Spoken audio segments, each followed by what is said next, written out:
What's up, San Diego? Welcome in to Gwynn and Chris on this Thursday afternoon. Tony Gwynn Jr., Chris Ello, Adam Klug, in for Matt Scraby. He needs a vacation he after does. what happened yesterday. Last night ended in a fiasco. We'll get to that later. Chris and I had a great laugh before the show listening to the Scraby show as it kind of went to the end there. So it unraveled on him. It unraveled in only a way that can unravel for Matthew Scraby. Yeah. And so we'll share it We'll with share you. with you guys later for those who didn't hear it. But, Chris, we must start off with the sizzling San Diego Padres. 16 games, over 500. They complete the sweep of the poor Pirates that when they started this whole thing against the Padres, they were only two and a half games out of a wild card spot. Now they leave this sizzling Padres squad, losers of 10 straight, and kind of out of it right now. Boo-hoo for them. I only have one thing to say, Tony, in true Tony Gwynn Jr. fashion about the Padres right now. Yeah. I mean, I don't know what else I don't know what else. What other superlatives are left? I mean, they've gone from a record of 50-50 after 100 games to a record of 69-53.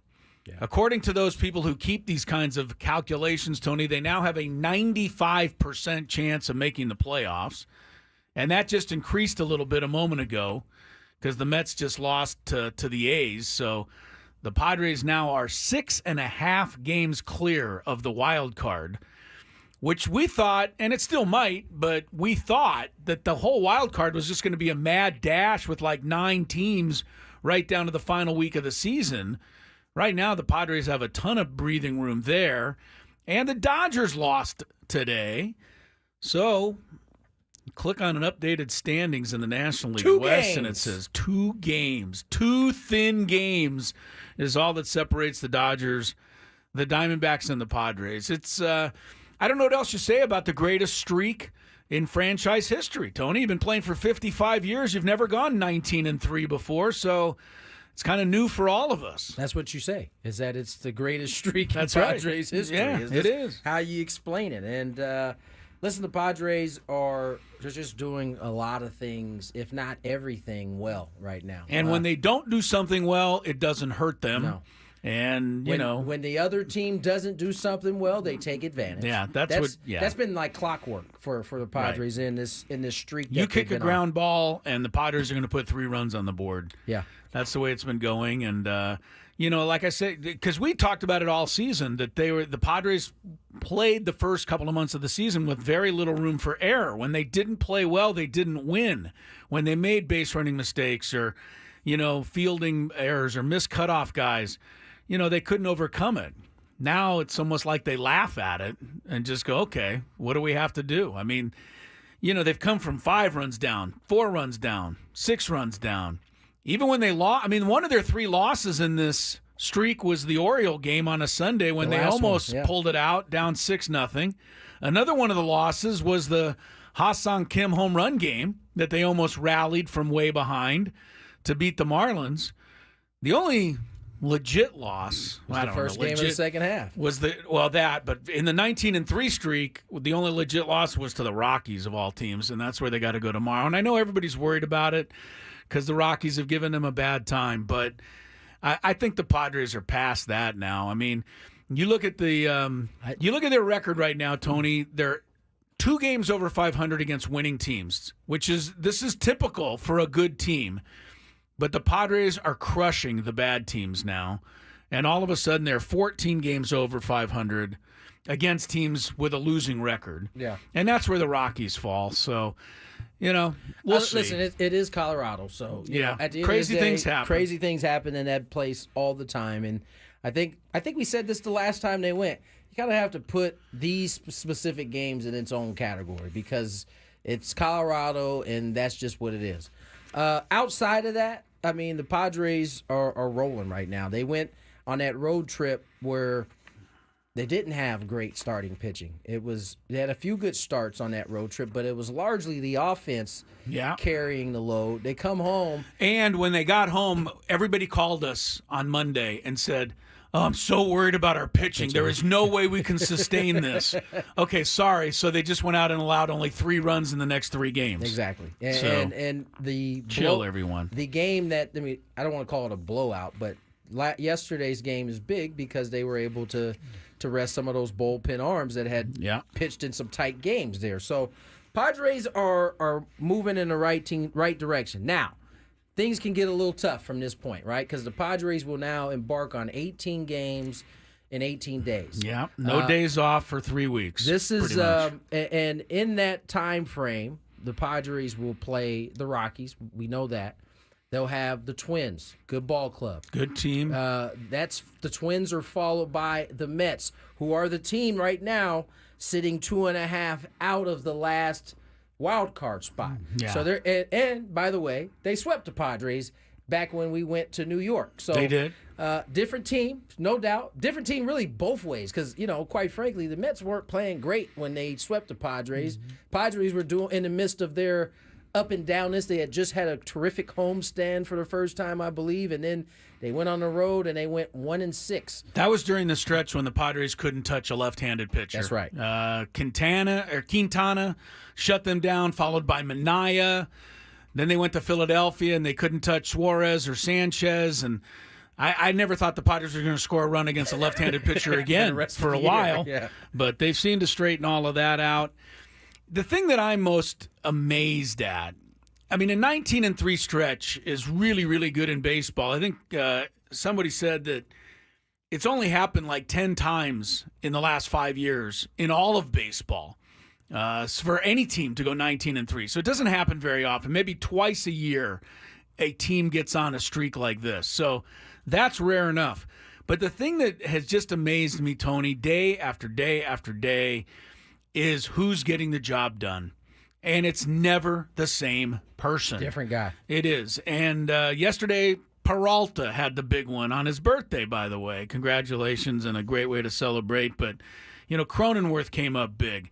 One day it's Solano. One day, maybe more than one day it's Jackson Marill. But everybody contributing. Everyone contributing. I don't want to leave him out. The only guy that hasn't had a major impact, at bat or an RBI in the last, 15 games is Hassan Kim, and he nearly had one of the big ones in Miami. That wasn't really his fault. So, Higashioka's come through so many times. And, Manny has, picked it up and lit it up, and haven't even got to Profar yet or any of the starting pitchers. And everything that AJ Preller has done has been magical this year, including what he did at the trade deadline. He picked up Hoying, who hasn't given up a run. He picked up Jason Adam, who hasn't given up a run. He picked up Martin Perez, who everybody thought was the next coming of Rich Hill.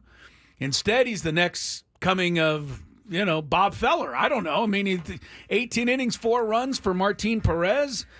I mean, it's just been great, and you can't wait to see what's going to happen next. What was everybody? I thought that was just a you thing with Rich Hill. Was that everybody thinking it was going to be a? I didn't come up with the Rich Hill idea. That was on Twitter and all over the place, man. Everybody was thought, we got another left-handed pitcher from Pittsburgh with a terrible record. That's right. Rich did come from Pittsburgh. So no, everyone else brought that one up. I just passed along the bad news. The crazy part is he's been, I think, better than we could have ever imagined in our best case scenario. No, even so 3 games from him, they've won all 3 games that he's pitched, and nobody's concerned about the next time he's going to go out there, and he's throwing well. Ruben Niebla is the pitching whisperer. Everybody he gets a hold of, it seems as if he's able to figure something out, straighten them out. Martin Perez was interviewed prior to the game yesterday and said, this guy took one look at me and he said, make a little adjustment here with the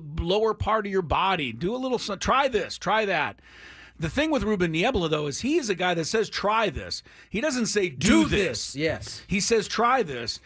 Do what you do, but try this. And that's what Martin Perez was saying. And it's helped him, obviously. And, we don't mention him enough, but you and I have started to throw out the name of Victor Gonzalez because the Padres, even in the days of your dad, with his great batting averages, the Padres have never ever led Major League Baseball in batting average.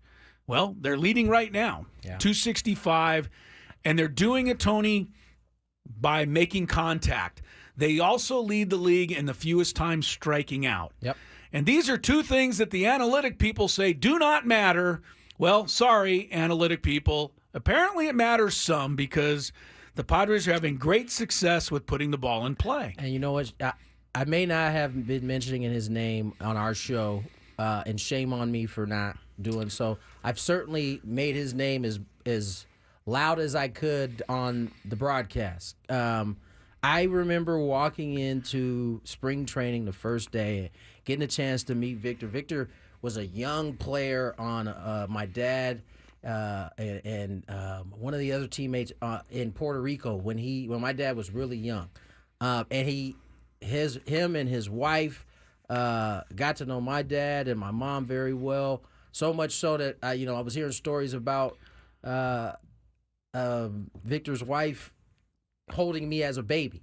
And so I got a chance to kind of pick his brain on this very early in spring training. And he laid out how he's basically, once he got the job, he reached out to all the guys. He had got a chance to work with them and talk to them and just kind of discuss the game plan that they were going to try to achieve. And I promise you, this is exactly. We want to be hard up the middle. We want to use the middle of the field. Right. We want to hit things on the line. We want to put the ball in play. We want to put the ball in play hard, but we want to put it in play. And I tell you what, and really the signs were there early. The Padres have been leading the league in hitting for most of the That's right. most of the or year. Very close to it. And the only thing it wasn't easy to see because the Padres were losing games. They'd have a few games where they wouldn't score any runs or they wouldn't get very many hits. But the process had already started. And I think what we're seeing now here in the middle of August is that game plan, that team concept is starting to come into full maturity right now. But it's a team-wide thing that they've done this year. Concept. You're right, and that's why everybody's contributed up and down the order. Everyone's bought into it, it seems like. This offense... Do you think Manny's cut his swing down a little this year? Yes. I don't know if he's cut his swing down, but his intent and what he's trying to do certainly seems to be different. I think the other thing I was listening to Yonder talk about this, having Bogey back and playing well and hitting behind Manny. All of a sudden, Manny's getting a few more pitches to attack now. I think that's important. But it all goes back to that word you just said, and that's buy-in. Everybody is bought in on this offense. I mean, just think about the times the Padres have capitalized on an error. That's them putting the ball in play, forcing the defense to do their job. Do something. And when they don't do something, you can't do that if you're popping up or you're striking out. Those are like empty outs that you can't do anything with. Nothing can happen in your favor. And now all of a sudden this team is the hardest to strike out in baseball, or at least in the National League. No, in baseball. In baseball. By a wide margin. I think they have 8 or 10 fewer strikeouts than anybody. It's a hard team to punch out, and that plays well for this style of play that the Padres play. It's a very old school way of playing. Well, count me in on something that's old school, Tony. You know that. Especially from innings 6 through 9. They really start to. That's when you see the sack bunts. You see the kind of small ball game that I think has given the Padres a lot of success. You know, I watched the Pirates yesterday, Tony, and I'm not a hitting coach, but you may have noticed this. Perez was throwing nothing but off speed. Or not, 90% off speed. Curveballs on the outside, backdoor stuff, change-ups on the outside at the knees. And to a man, I watched it, almost every Pirate batter tried to pull the ball. And it was 6-3, pop fly to center, easy ground ball. Even the home run that Joey Bart hit was an outside pitch that he pulled over the left field fence. Change-up, yeah. And I thought to myself, that's the wrong approach. That's a team that's doing things wrong. And what the Padres have been doing is doing things right. I think you could just see the difference in that game yesterday. Yeah, I mean, that's a Pirates team that scuffling. has some talent, but they're still learning how to win games. I mean, How many games did they blow in Pittsburgh for the Padres, and then they turned around in the first 2 games of this series. They basically handed the Padres insurance runs to make those games out of reach for them. And that's the difference. You go back to last year's offense, and we got to get to break here. A much more prolific offense last year.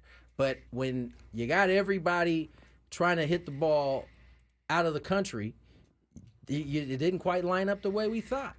Nah, I'm loving what I see this year, and to me, Luis Ariz kind of sets the tone because he's that kind of hitter right off the bat. He's going to make contact. He's not going to strike out. He's going to hit a line drive somewhere, and it seems like everybody follows his lead. So I'm loving it. No doubt about it. All right, we got a good show for you guys. We're rolling till 5. You got a round table coming up after our show, but meantime, we'll have Bryce Miller in the 2 o'clock hour. We'll have Rob Bradford, host of Odyssey's Baseball Isn't Boring podcast. Get a little East Coast flavor of the game of baseball. In the 3 o'clock hour, we got a Chris versus the Fans, Daily Gambit, a Big 5, all coming up. More Gwyn and Chris on the other side.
to deep right. De La Cruz is back at the wall, looking up, gonna go! How about a birthday blast for David Peralta? His second home run of the series. And now 8-0 here in the third. The last Padre to homer on his birthday before yesterday. Do you know? How about Hedgie? Austin Hedges was the last Padre to homer on his birthday.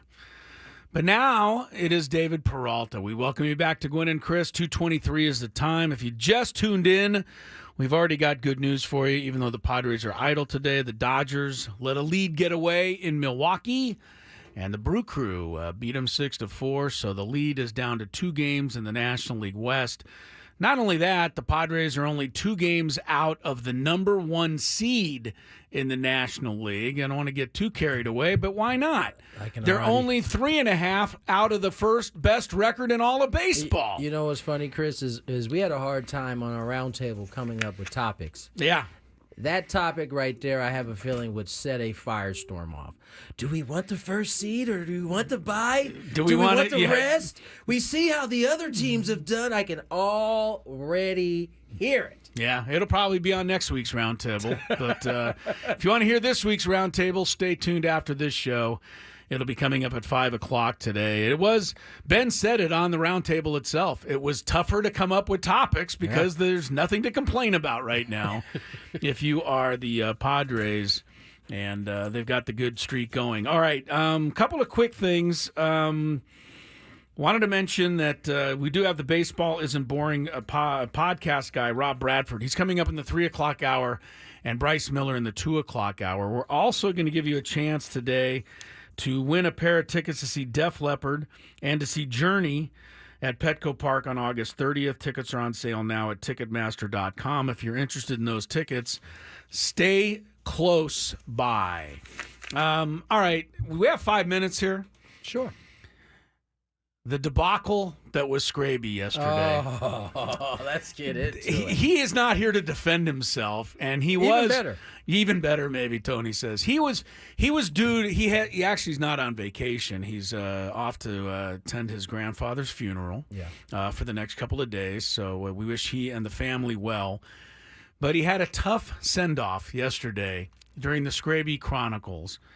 Adam, why don't you, since you're kind of a production type guy, can you help explain to us what went wrong for him here before we play the clip of him trying to fix it? Come on in, production type guy. Production type guy. Yeah. In Scraby's defense, for the Scraby show, I put him in this position where he's the only person in here. So he's kind of running the board on his own while also hosting his show. Yeah. And so when it's real simple. When you guys are done talking when your segment's over, we go to break and play commercials. We have a computer system that plays the commercials. So Scraby did his opening segment. He was ready to go to break. And when he clicked a button to go to break, which is a break for when you're hosting and you can gather your thoughts and get ready for the next segment, the commercials didn't fire and the entire system shut down.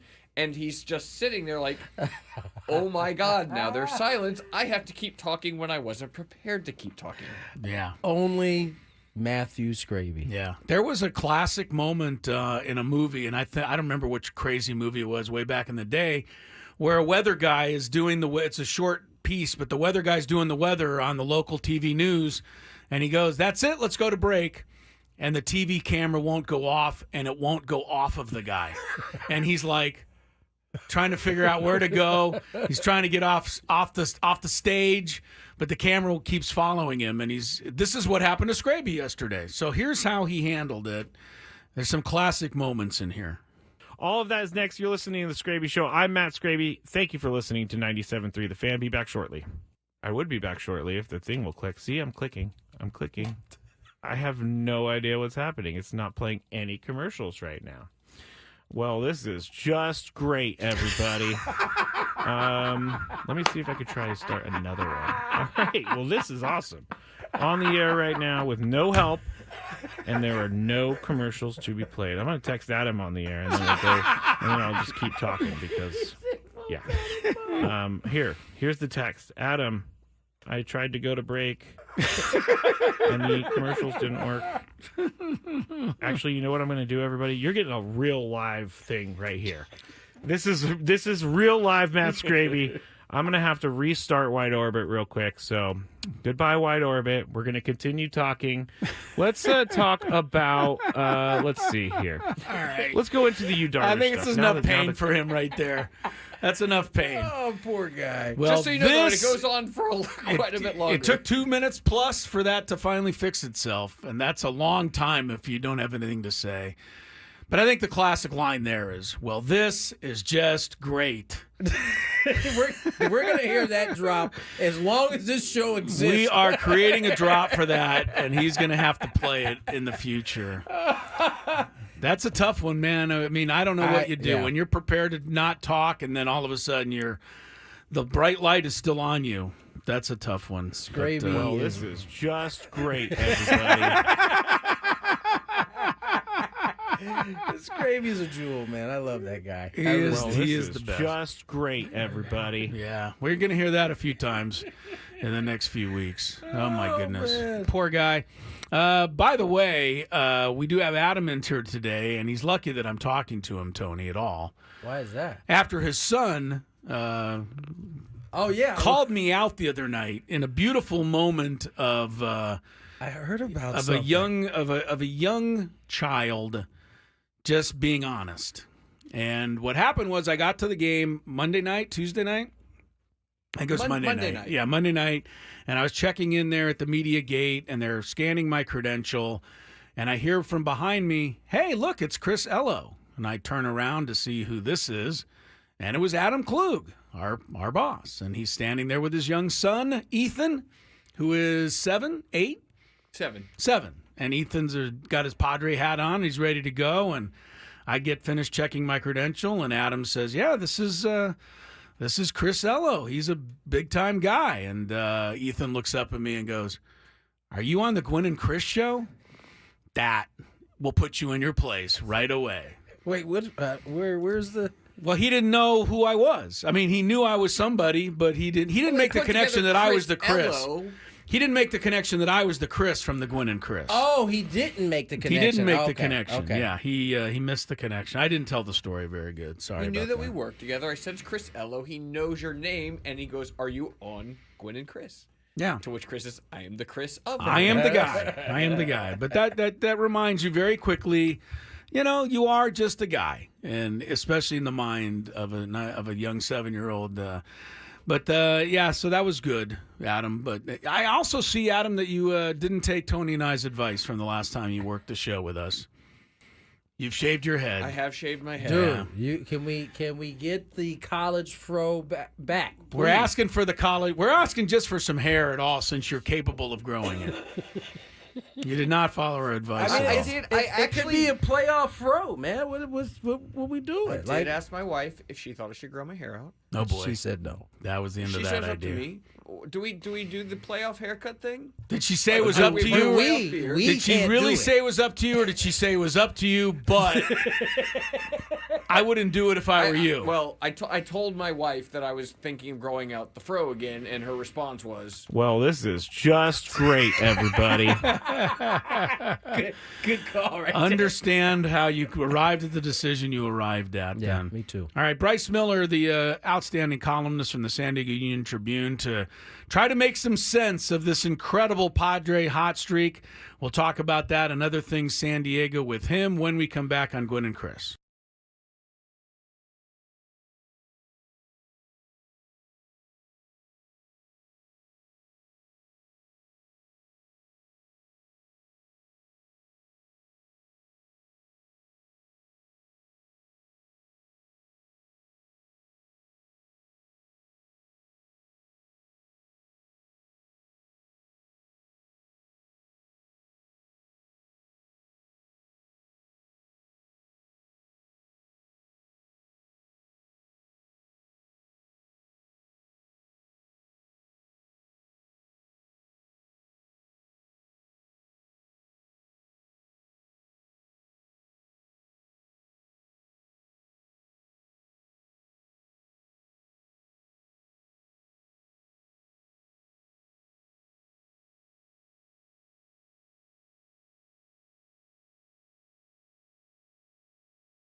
The Hyundai Getaway Sales Event, all month long at the all-new Hyundai of El Cajon. Brand new 2024 Hyundai Tucson SEL, just $267 a month lease. Or the 38-mile combined per gallon 2024 Tucson Hybrid Blue, just $322 per month. Lease both with zero security deposit. Have a job clearing $450 a week? We want to approve you today. Even first-time buyers, past repossession, bankruptcy, or open Chapter 7 can drive away in a brand new Hyundai at Hyundai of El Cajon with the Hyundai Assurance. And America's best warranty, the 10-year, 100,000-mile limited warranty. Even buyers without a Social Security card, just bring in your I-10 to Hyundai of El Cajon. We want to approve you today.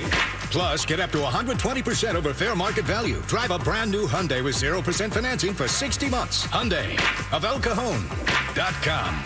On approved credit, not all will qualify. 0% for 60 months on Ioniq 5. $1667 per thousand finance plus tax, title, license, and a $150 title and registration processing fee. Negative equity refinanced in a new loan. Rebates and incentives to dealer. 36 months, 10,000 miles. With $49.99 due through HMF. Offers not in combination. Expires 8/31/24. Veterans, did you know VA mortgage rates have plummeted and you can now access up to 100% of your home's equity and turn that into cash right now? Hey, it's Roger Moore, President and CEO of Loan Pronto, announcing our VA Equity Advantage program. This VA offer can get you 50, 70, 100,000 cash out with no junk fees and no hassle. With APRs in the fives, you can pay off all those credit cards, personal loans, car loans, and get one easy-to-manage payment. Veterans we help save on average $850 per month. And listen, if you're a veteran with a current mortgage rate over 6.25%, we can do a streamlined refinance with no income verification and no appraisal, saving you hundreds a month. At Loan Pronto, we respect what you've done for our country, and we show it. Call now and ask about our special VA Equity Advantage program. 619-207-4336. 619-207-4336. LoanPronto.com. 619-207-4336. Equal housing lender. NMLS 166-1781. Subject to lender approval. NMLS consumeraccess.org. This is your 2-minute warning before we're back to Gwynn and Chris. This is the story of the one. As head of maintenance at a concert hall, he knows the show must always go on. That's why he works behind the scenes, ensuring every light is working, the HVAC is humming, and his facility shines. With Granger's supplies and solutions for every challenge he faces, plus 24/7 customer support, his venue never misses a beat. Call quickgranger.com or just stop by. Granger, for the ones who get it done. Some people just know safe drivers save more with Allstate. Just like they know that's the mating call of a blue-footed booby. And not a green-footed booby. Yeah, some people know that. And they know if you're a safe driver, you can save up to 40% with Allstate. Ain't that something? Based on the national average premium savings for Allstate customers with a clean driving record versus those without. Savings vary by state and based on how you buy. Allstate Fire and Casualty Insurance Company and affiliates, Northbrook, Illinois. With T-Mobile, you can get tons of benefits and still save on every plan versus AT&T and Verizon. Because nobody likes having to choose. It's like getting romance and sci-fi. Jane, I love you. Also, I'm a robot. Or being a dog person and a cat person. Who wants a treat? Who's a good boy? Or like being an extrovert and an introvert. Woo!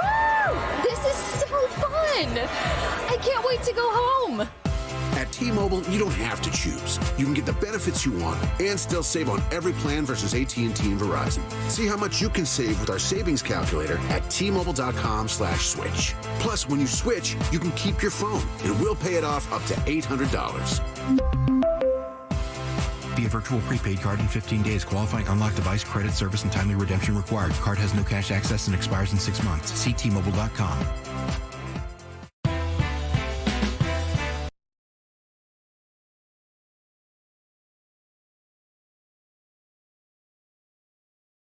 On the clock, kind of nerding out here right now.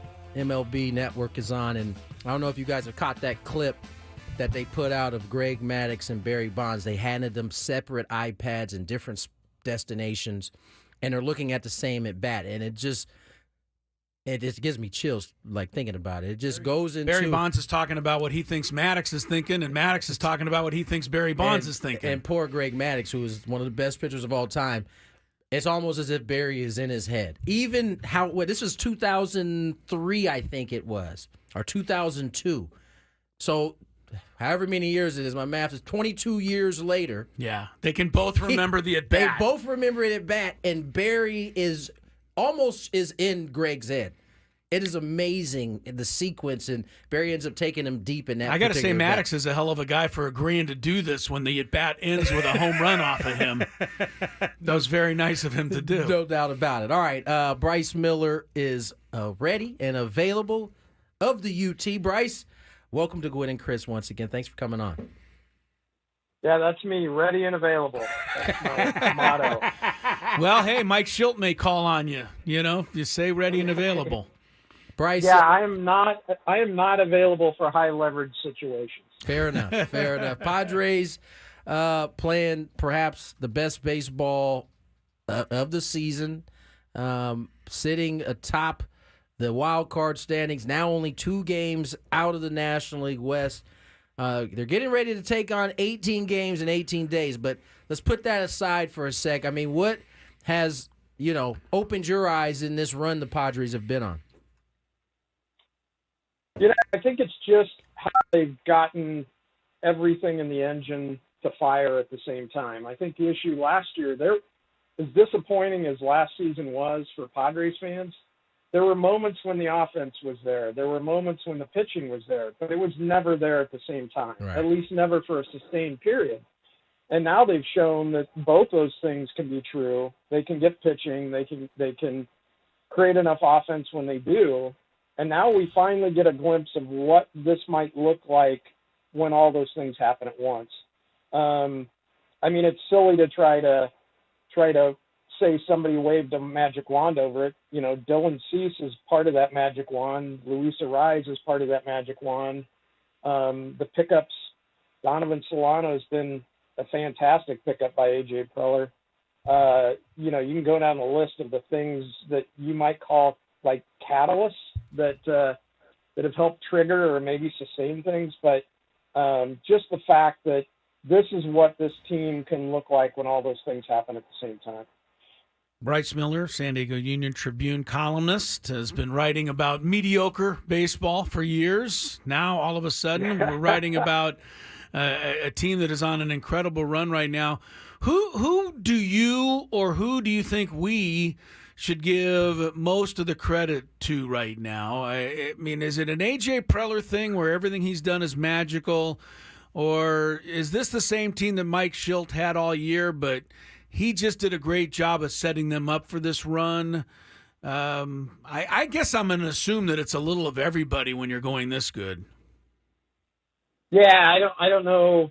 That's a good column. I should steal that from you and just write that. But what if you were forced to pick somebody? But it's some of all of it. I don't think there's any doubt. I mean, we rattled off a couple of the moves AJ Preller made, but we're not even talking about the outfield they put together that, let's be honest, at the beginning of the season in spring training, nobody thought this would be an outfield that would carry a team to the playoffs. I mean, Jurickson Profar, to that point in his career, was not, and especially getting older, the math didn't add up that this is your everyday left fielder if you're going to make a big run.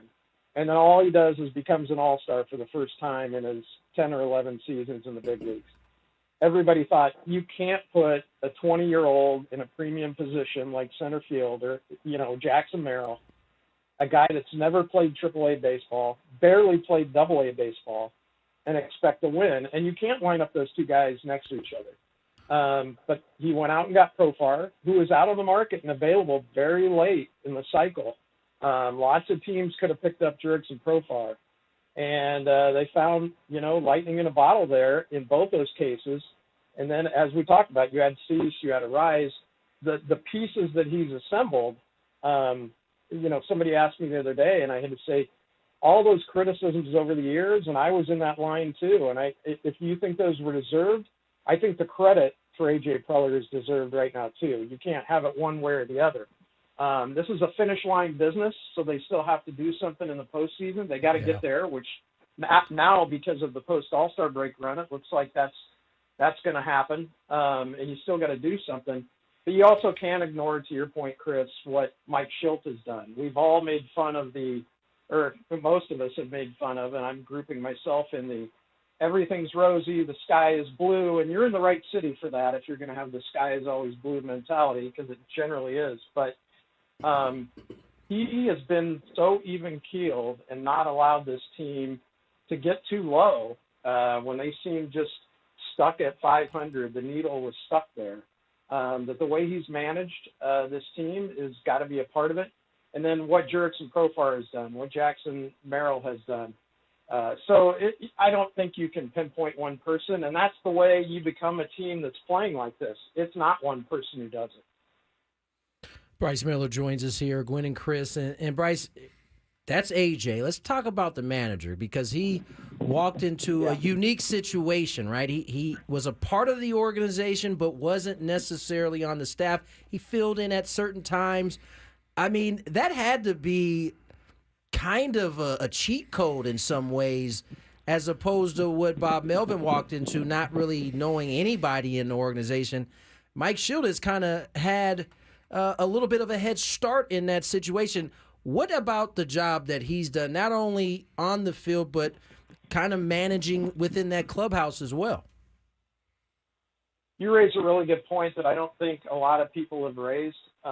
He had momentum, Mike Shildt did, that, Bob Melvin didn't.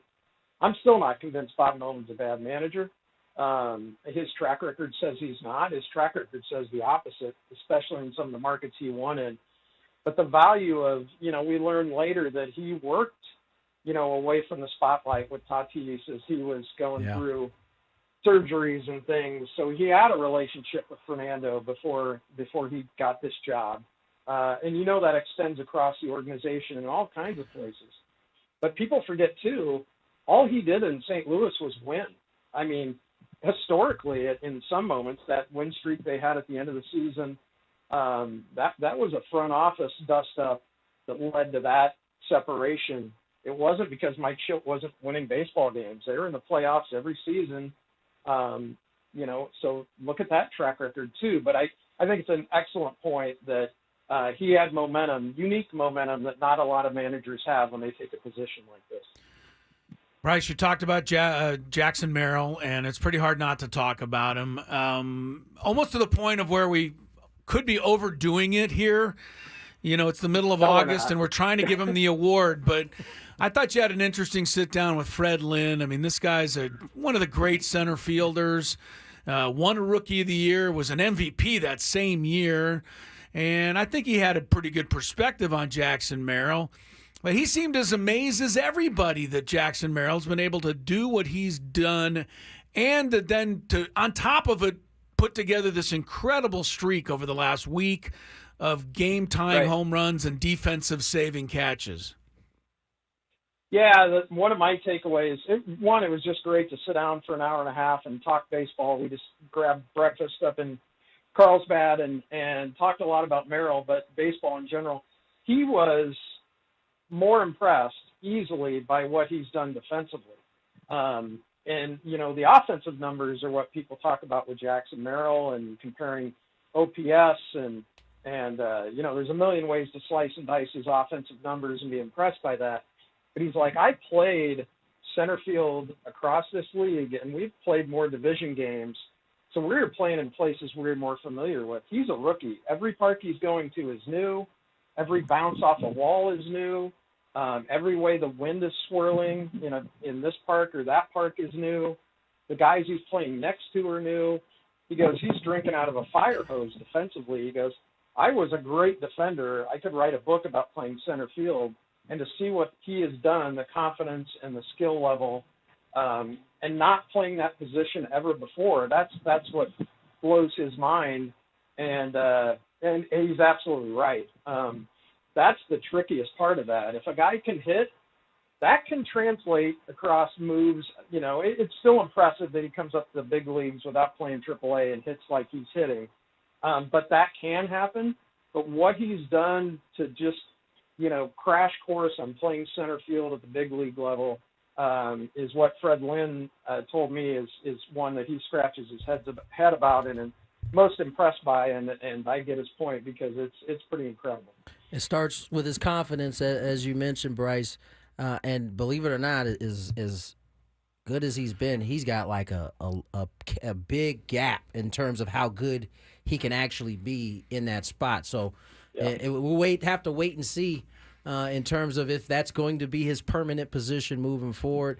Bryce Miller joins us here of the Union Tribune. And Bryce, they're doing all of this without a guy named Fernando Tatis Jr., who has been on the IL. We're starting to see his head peek out a little more, which I believe means he's probably starting to ramp up a little bit. Do you have anything on where Toddy is right now? Nothing more than all of us are hearing that, he got into baseball activities. I think the one thing that's clear is they're going to take it slow. They're going to be patient. They're going to take their time. One thing that doesn't get talked about a ton is the more this team wins, the more leash that gives them to be patient. They don't have to panic that they need his bat and his glove in the lineup to try to make the playoffs.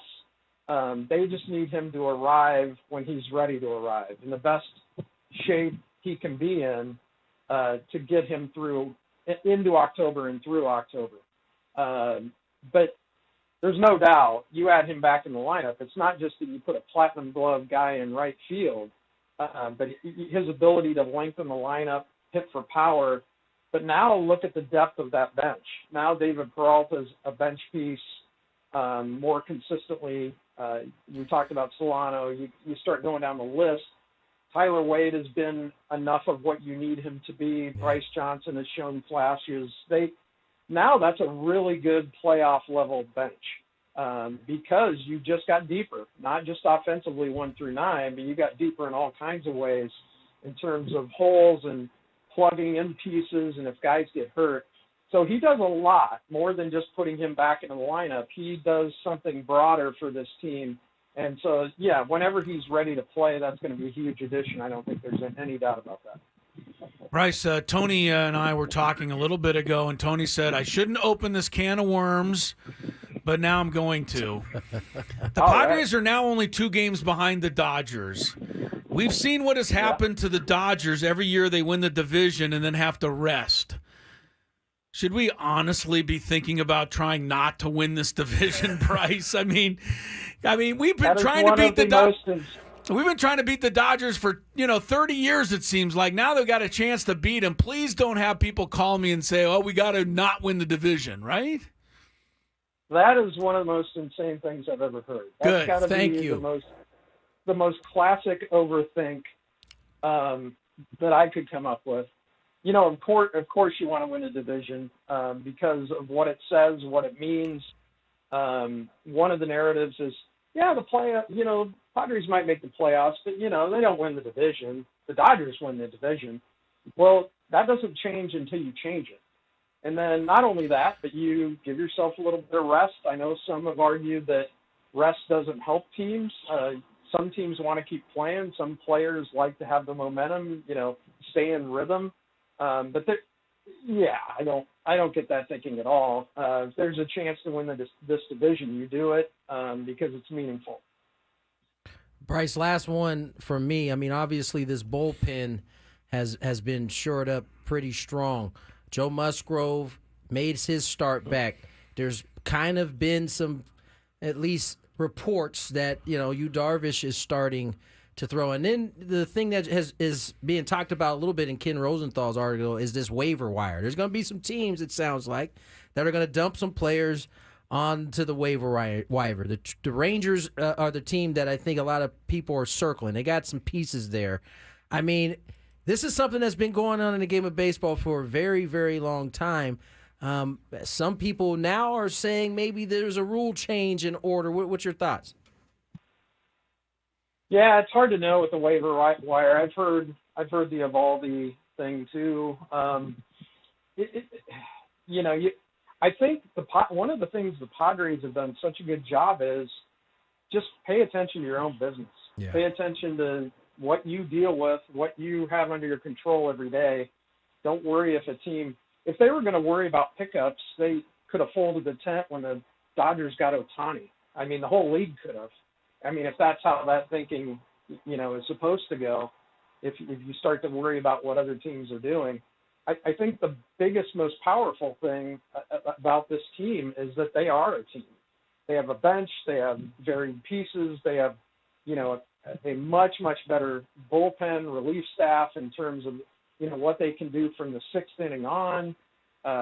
It's about creating the type of team that can consistently win in the playoffs. It's not about what other teams are doing, but you're right. If you get, you get Fernando back, you get a Joe Musgrove that looks like Joe Musgrove looked the other night. This team's playoff ready. It's more than playoff ready. Well, Bryce, as always, you sound like you're playoff ready, and we appreciate you coming on and spending some time with us. We'll catch up again soon. Yeah, anytime, guys. Thanks, Bryce. Bryce Miller, Union Tribune. Things look pretty good for the Pods right now, I must say. It's kind of hard to argue against it. Giants up 6-0 over the Braves. Sorry, Adam. Brewers took down the Doyers. Yeah. And the Mets go down to the Oakland Athletics.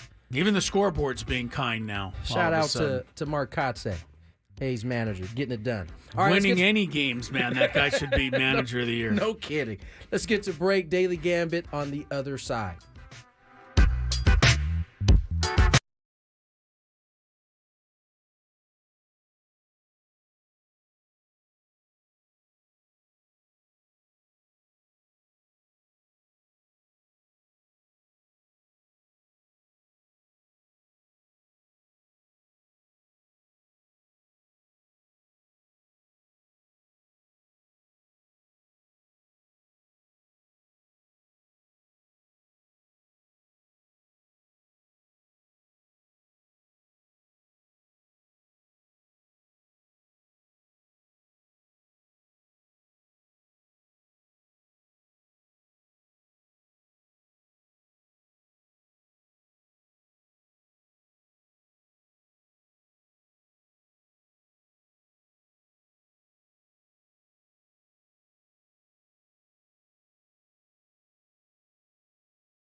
And welcome back to it, San Diego. Hour number 2 of Gwyn and Chris on this Thursday edition. In the studio today, Chris Ello, Tony Gwynn Jr., Adam Klug on the 1s and 2s today, filling in for Mr. Scraby. Bryce Miller, thank you to him for coming on from the San Diego Union Tribune, talking about what else? The Padres right now. We are a little Padre crazy in this town. Rightly so, as the team is in the midst of its greatest winning stretch ever. 19 wins. In the last 22 games, Padres will look to keep it going tomorrow in Denver against those troublesome Rockies.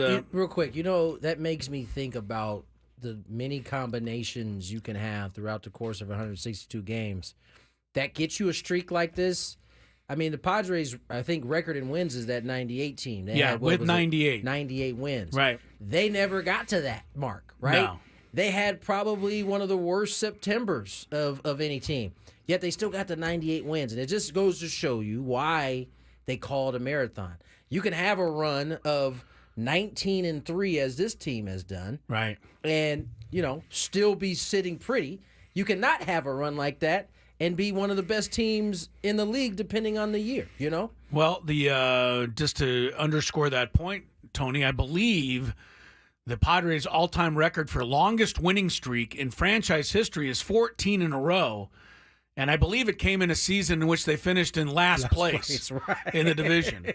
But figure. Right in the middle of that year, they won 14 in a row. I think it was 1999, actually, or 2000, somewhere around there. But it didn't help them get where they wanted to go that year.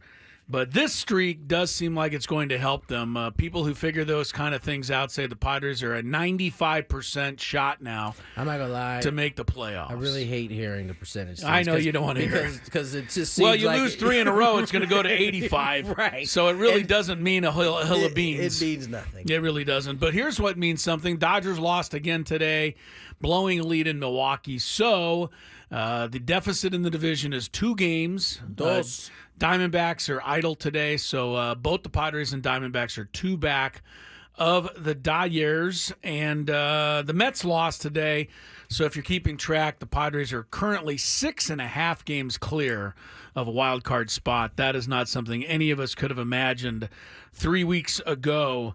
There is one other newsworthy item to bring to your attention here in town today. Reports surrounding our women's professional soccer team, the Wave. This is wild. Yes, they've been without a coach for quite a while here, but reports are starting to circulate now that the very popular and well-known Landon Donovan is going to be brought on, at least as an interim head coach. I guess they have a few games still left in this season, but the Wave, maybe they go with Landon Donovan. I think it doesn't hurt to hire somebody who is quite popular in the soccer community, and I think knows a few things about soccer. He knows his, and he did a very good job with the Loyal when he was the head coach there. He did. So hopefully this is a good match, because certainly the Wave team has struggled a little bit this year. They have struggled this year. By the way, the San Diego FC hired their general manager today. They don't call it a general manager, though. What do they call it? A director or something? Director? A sporting director. Yeah, there it is. Something like that. And excuse me for not having his name at the my tip of my fingertips here, but I saw it in the paper today. So they are, that league, is going to be a big deal here in San Diego, For sure. and I know people are excited about that. So that franchise is starting to get all of its ducks in a row as well. All right. In about 10 minutes, Tony and I are going to talk about something that could be... Can I just throw it in there? Tyler Heaps is his name. Thank you. Yeah, I appreciate you throwing it in there. Tyler Heaps. Thank you. Young guy. He's like 32 years old. Youngest sporting director in MLS. Sporting director. Why do we have to call it a sport? Why can't Because that's what they call it. Everybody else calls it a GM. Because they call it president of soccer operations. Because they call it a pitch, Tony, not a field. Exactly what I was going to say. That's a great point. That's just what they do. Well, okay, hold on. In baseball, we call it a manager instead of a head coach. Touché. Every other sport is a head coach. See, Adam Klug with the Klug argument coming over with here. the points. Very good, Adam. That's where you're supposed to go. Bing. This is great. What did he say? Matthew Scraby. Idle today. But in about 10 minutes, Tony and I are going to talk about something. Baseball is considering making a change that, to me, would be seismic, even in comparison to all of the other changes they've already made. Without a doubt. So we'll talk about that in about 10 minutes. But right now, we're going to get to some winners, some losers, some scoreboards. It's called the Daily Gambit. Do you like money? I think about money a lot. Do you like money without doing anything? Winning. Do you want to make money while watching sports? I think Washington is immortal luck. Washington! Woohoo! If you answered yes, this is your segment. Just don't blame us when you lose. Nothing is ever your fault. It's your game. Take it. Gwyn and Chris go through the top bets of the day in The Daily Gambit on 97.3 The Fan. All right, Daily Gambit today. Please gamble responsibly. Definitely don't gamble at all if you are planning a wager, like, say, on an NFL preseason game. I think I said it last week. If you're betting preseason NFL, check yourself right into gambling rehab. That's just crazy. We don't have any games to review. Before we get to some of the games tonight, the latest World Series odds are out, and I was wondering where the Padres would rank, considering they've had this run of 19-3. Where are my odds? And honestly, according to the odds, Tony, I don't really think the Padres have jumped up as much as I would think. Here are the latest, according to DraftKings Sportsbook. Dodgers are still a solid favorite, 3.5-1 to win the World Series. Yankees at 5-1. Phillies 6-1.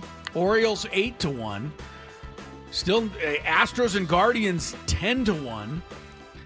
The seventh choice is the Twins, 13-1. Keep those odds up. The eighth choice is Adams Braves, 15-1. The Padres are currently the ninth choice. Light your money on fire with At the Braves 16-1. That's good odds. That's for the Padres. Good odds. The Brewers are 17-1. This may even sound better. The Diamondbacks are still 20-1. That is better. Despite the fact that they've won 20 of their last 25 games. So, again, doesn't mean a hill of beans, but I think it gives you a little idea of what the thinking is out there. Yeah. I would think the Padres' odds would be a tad lower, considering the streak they've been on. As I learned from my partner, Chris Ello, those lines are based off what the people right. are That's betting. what I mean. That's why I'm putting them out there, because I think it's interesting. This is what people are thinking. That despite the hot streaks, to me that lines up. Like all those teams you named are like the teams that come to they're mind the it first. teams, right? But the Dodgers are 2 games ahead of the Padres right now. They don't care. But they're 3-1, and the Padres are 16-1. I'm just saying. Bet responsibly. I agree with you, but I'm just saying that I don't think that this seems about right to me. Bet responsibly, whatever you do. Like for instance, don't just for the hell of it throw $10 on the Rockies at 100,000 to 1. It would be nice, but I know they're playing the Padres this weekend, but it's still a little crazy. They'll be eliminated here the next week yes, or so. Yes, they will. All right, a couple of things we can look at for tonight. The WNBA returns to action tonight, and one of the polarizing players in the league is Angel Reese. She is also one of the best players in the league, especially when it comes to rebounding the basketball. She and her Chicago Sky tonight are home to the Phoenix Mercury, and Angel Reese is over under his 13.5 rebounds for this game. That says a lot about how good Angel Reese is. That's a high number. Yeah. Tony, you think she can get over it? I'm going over. I'm going to say she can go over it. I'm going to say over, too. Angel Reese, and she's, I don't know, do people just have to criticize? Angel Reese has been criticized for doing the Moses Malone tap the ball up to the basket thing this year. I'm like, you know what? If you're tapping it back up there and you keep getting it, then you keep getting rebounds. Right. That's on the Stop it. Defenders need to box you out or yes, something. Somebody box her out. I don't know. Angel Reese, like I said, she's polarizing. I think people pick on her a little bit too much. Sometimes I'm even guilty of that. New York Liberty, 11.5-point favorites in L.A. tonight over the Sparks. The Liberty have the best record in the league. I think they're 20-4. Sparks are near the bottom in the West. I'm first. That's too many points on the road. I say the Sparks rise up at home after the Olympic break. I'll take the 11.5 points. Tony? What do you want to do? I'll take the Sparks as well. All right, go with the Sparks here. Why not? The Liberty have two of the best players in the league. They were both Olympians, Sabrina Ionescu and Brianna Stewart. Both have the same point value. Over under 20.5 points. Tonight's game, Liberty at Sparks. So I ask you, who will score more? Tony, Brianna Stewart, or Sabrina Ionescu? Sabrina. You're going with Ionescu. Sabrina Ionescu. You know what's interesting? These two players, at least, are really similar when it comes to what they do for the Liberty. Yeah. But in the Olympics, Ionescu barely played, and Brianna Stewart was the star of the team. Yeah.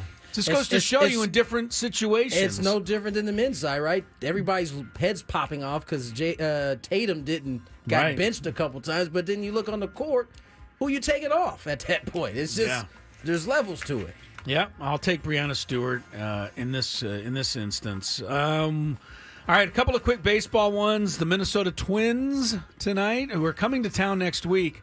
I will tell you, they do have one pretty good pitcher out there, Bailey Ober. Have you seen this guy yet, Tony? He's about 7 feet tall. Who? Ober, No, O-B-E-R. what team? Pitches for the Minnesota Twins. I think he's 6'9". But he is a tall drink of water. He's pitching in Texas tonight, and the over-under for him is 5 2/3 innings pitched. He'll probably pitch here in San Diego next week, would be my guess. So we're doing a little scouting report here tonight. Over under what? 5 2/3 innings pitched. He needs to go 6 to be over. And they're playing the Rangers? At Texas. Rangers have phoned it in. I say he goes over. Yeah, I'm going to go over even as on well. the road. And then Zach Wheeler on the mound tonight for the slumping Phillies. Phillies did rally last night to beat the Nationals, but it's not been a smooth sailing for Philadelphia of late. Zach Wheeler tonight, 7.5 strikeouts against the Nats. Tony, you're first here. Over. 7.5, I'll say under, just for fun. All right, we'll see how those picks come along later this evening, and then we'll get back to you on it tomorrow. By the way, on tomorrow's show, No Joe Musgrove is scheduled to be our Friar Friday interview. Tony, you're going to be going to Denver tomorrow. I should be here for by the time he hops on the good on All the right. radio. Yeah, though. you're going to be. You didn't go with the team on this trip. No, you spent a little extra Spend a time little here with the kiddos. Before, yeah, very good. heading They're to all going Colorado. back to school, right? Yeah, next week is their start date. When did that happen? They start early. They start It early. goes they earlier end and late. earlier. I'm not. I feel for the kids. I say I'm not a Because fan they got to of sit it. in a classroom in August. Right. I say I'm not a fan of it, but You can't wait till they go back. It is nice to have some peace and quiet at the house for a few hours. I will say that. But I mean, when I went, I know back. We in used the, to get out back in in the glory June days. and go to school in September. Labor Day was the last weekend before you went back to school. Now that's not even close to the truth. They have Adam, are your kids They have back siphoned yet? off more days off for our kids. My kids don't go back till next Wednesday. I'm drowning over here. That's when next my kids Wednesday start. cannot come quickly. Cannot enough. come quick My enough kids for start you. next Wednesday as well. Next so. Wednesday is the glory day for parents all around town. All right, quick timeout. Like I said, when we come back, we're going to talk about this potential proposed baseball rule change that is going to shake up the game unlike any of the changes they've already made. Tell you what it is when Gwynn and Chris returns after a check of traffic.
3:21 on the clock. Tony Gwynn Jr., Chris Sello. I almost said Matt Scravy, but it's not. It's Adam Klug on the ones and twos. Prayers up to the Scravy family as he's, I think his grandfather passed away. It's his funeral. So we wish them, nothing but strength as we move forward. Prayers up to the Orsillo family as well. Absolutely. Don Orsillo's mother passed away yesterday. It was a tough day for Don. Yeah, I mean, to do a baseball broadcast, and people say, how do you do it? I'm not sure, but I think Don would tell you that it was something that helped him get it off his mind for a couple of hours. For sure. But he's going back, I know, home soon to take care of that. Yeah, if I'm not mistaken, I think he found out as we started the day. We got the text, and, having dealt with a parent, losing a parent, it's no matter how old they are, it's not an easy thing to deal with, and he was able to be a pro as he always is, and so prayers up for the Orsillo family as well. We're talking some baseball here now to change gears the best I can. Aaron Judge, all rise. Woo. The Judge got to number 300 last night, the fastest to 300. And everybody is like, and they should be. 300 home runs is a lot. I mean, if he doesn't hit another home run, he has hit a ton of home runs at the major league level. But how old is Aaron Judge there, Adam? I'm glad you asked Adam because I don't know. He's got the computer right in front of him, and he's pretty quick on it. So he is quick on it. He is 32 years old. 32 years old. He got to 300 in under, what was it, 900, under 1,000 games, I think it was? 955. 955. Tony. Yeah. I'm old enough to remember when Ryan Howard had this feat. He was the second fastest to 300. He also was older. I don't know that he was 32. He might have been a little bit younger than that, or he might have been right around that age, actually.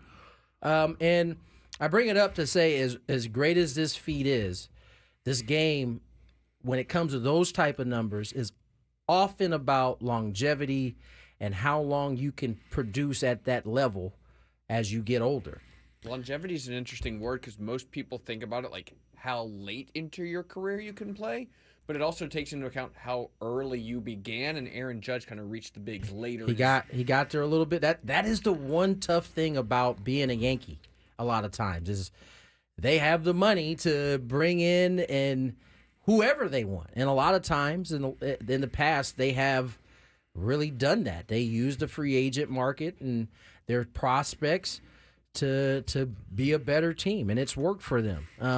But Aaron Judge is kind of the new wave of guys that came up, and he is just right now he is one of the, if not the best player in the league. And I tell you why. I mean, he's hitting 330, basically. He's right around that mark. He's got 40-plus homers. He's going to have over 100 RBIs here if he doesn't already have it. I think he does. I think him and Soto are like pushing 100 right now. Those type of players are really unicorns. And he also plays pretty good defense. He's not great. A bad defender at all. Yeah. Defense is a tough thing for me now because I think in today's day and age, you can the analytics and the measurements are so good. These guys are really starting in better spots than they ever have in Major League Baseball. I mean, that's how good the technology is. Oh, you mean in terms of where they're placed before the ball is hit? Before the ball is hit. I watch teams come to Petco Park, specifically the Dodgers, and for the first couple years I was doing a job, I was often wondering, what are they doing? It's like they have this almost like one of those golf readings, and they're like putting marks down in the grass. This is where these guys are playing on most occasions. And I'm getting sidetracked here, but that is just something to keep in mind. As he's reached 300, he's 32 years of age. 500 is probably the next big one for him. Okay, it's 200 more home runs. What are we talking? 40 a year for him at this point is what he's doing. Can he keep that pace up? He's probably got a pretty good chance of making 500. I think when you see, though, that he's the youngest guy to reach a certain number, I think one of the thoughts you start having is, could he be the fastest, not the youngest? Fastest, sorry. Games-wise. Yeah, he's not the youngest. I was going to say, his rookie year, he was 24 years old. Right, so he started a little later. But can he get all the way to Barry Bonds and 762 home runs? And I caution that he still needs 462 more, and only 35 guys in the history of the game have hit that many, let alone to tack on the first 300. Also, Bonds' pace picked up as he carried on in the game, and I don't feel like getting into a political discussion about that. Even if you take him off, can he get to 715? Like, I mean, right? Can he get to or Henry Aaron 755? Or get to Henry Aaron 755? Yeah, I mean, those records are so incredible. So, do you know how many home runs and RBIs he has this year? He's got 110 RBIs. He's got 40, right? 43 home runs. Yeah, in 120 games. He's already at 110 RBIs. Yeah, and that's why Hack Wilson's record is unbelievable. In his 52 home run season, which was his second year, in his 52 homer season in 2017, he had 114 RBIs. Well, he's already at 110. He didn't have Juan Soto hitting in front of him. Yeah. By the way, he's leading the league in runs with like 115 or something. Just 95 runs too. That's what I'm saying. Like, it's the perfect storm for him right now. Juan Soto hitting in front of him, and we'll get into that whole thing a little later on in the Big Five in terms of my guy Grady Sizemore going, we'll put Juan on. We're gonna face the righty here. Didn't work out for him, but we'll talk a little bit about that strategy a little bit later on. But let's get to what my man Chris L.O. teased. Yeah, let's talk a little bit about this potential rule change. ESPN's Jesse Rogers, who's been on this station many times before, posted an article today on ESPN that suggests that baseball is not just thinking about, but is seriously considering moving towards a rule that would require starting pitchers to pitch a minimum of 6 innings in every game. I get a pause a little bit when you hear that, because that kind of is a jolt. Yeah. Like, really? You're going to ask him to pitch 6 innings every game no matter what? Like, if you give up 13 runs in the first inning? Well, you read a little deeper into the article, they're going to probably try to have some kind of, if you get hammered around like that, you could come out of the game. But the idea basically is for starting pitchers to become a bigger deal again. If I'm a starting pitcher, first of all, Tony, anywhere in baseball, I'm all for this, because if they do that, starting pitchers then can once again start asking for big-time money and salaries that are getting more and more difficult for them to achieve, because starting pitching has been de-emphasized in the game. But 6 innings every single time out, and that would keep managers basically from using, first of all, an opener, and second of all, after 5 innings of shutout baseball, just saying, you know what, I'm taking this guy out because the analytics say I should. When he's got 86 pitches and you're like, oh, he got at least another inning in him, and all of a sudden you see the reliever coming. Now, there's a couple caveats. You'd be able to remove your starter prior to 6 innings if he's thrown 100 pitches, allowed 4 or more earned runs, or he gets injured.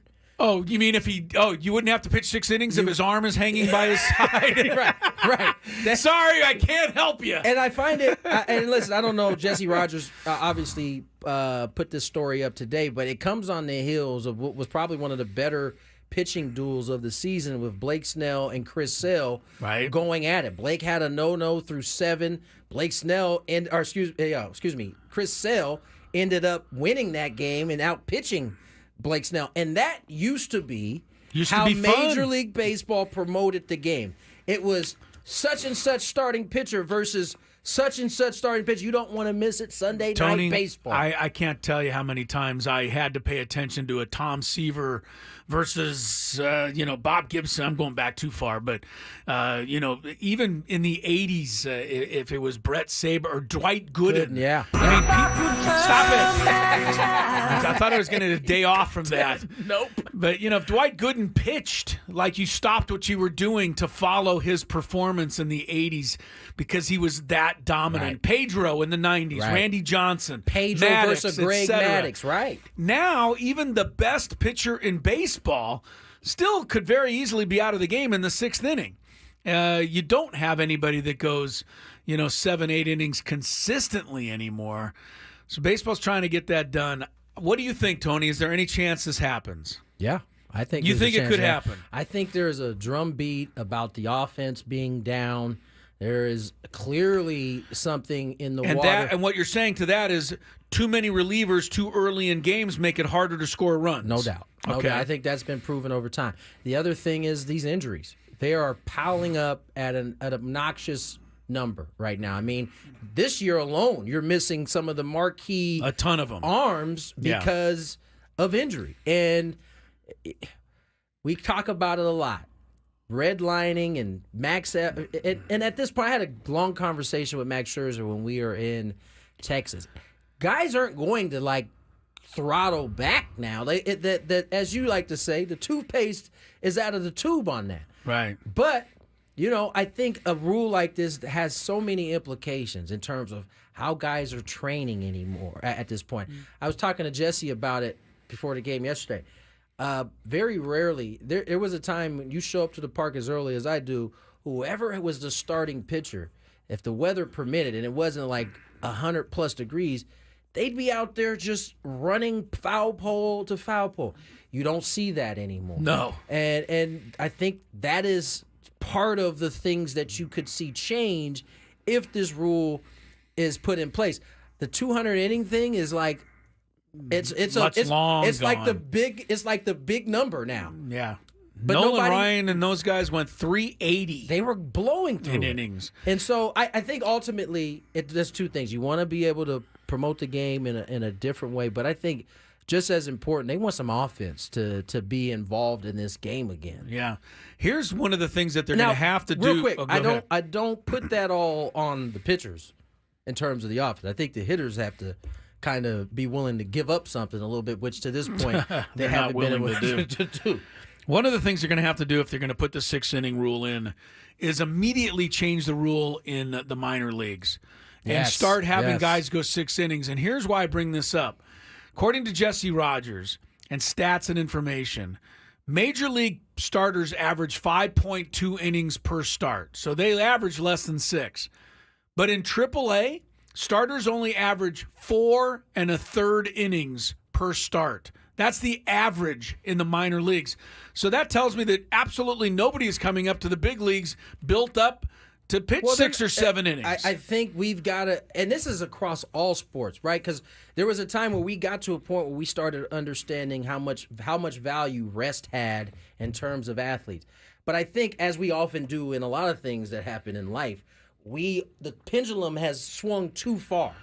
And you look at it at basketball, you look at it in baseball, guys are doing less and getting hurt more. Right. And that's across the board. Basketball is the same way. We talked about the what is load managing. Like that is having a clear effect on guys being able to make it through a season. They talk often about practices, and I'm using the basketball because it's the easiest to kind of point out. Those guys no longer have those hard practices anymore. And in those hard practices, what happens is it builds you up for what you're going to be doing during the regular season. It helps you get through those 82. It's the same thing on the pitching side. In the minor leagues, 4.2. That happens because they're trying to protect those young arms. But in protecting them, you're not actually building them up. Not getting them ready for battle. To prepare for what they're about to embark on. So yeah, very good. We'll see where this lands. I'm sure it's an off-season topic that we'll hear plenty about, because if Major League Baseball executives are talking to Jesse Rogers about it, that means they're trying to put it out there and get a feel for how people are going to feel about it. And pitchers are calling Jesse Rogers saying, please make it happen. Starting pitchers. No doubt. All right, let's get to break. When we come back, we got your guy. That's right. We got your guy. You're a walking billboard for this guy today. Rob Bradford joins us. Odyssey's Baseball Isn't Boring podcast. Yes, I'm wearing the shirt. I got it in Boston. He'll join us next to give us a little East Coast perspective on what we're seeing out this way. More Gwynn and Chris on the other side.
Chris Ello, Tony Gwynn Jr., Adam Klug sitting in for Scraby today. 3:41 is the time.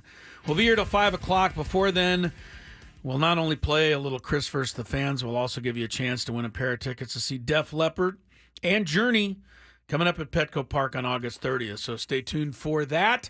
Right now, we go out to the host of Odyssey's Baseball Isn't Boring podcast. And it's pretty rare that somebody gets to come on the show and when one of the hosts of the actual show are wearing a T-shirt that promotes the guy's podcast.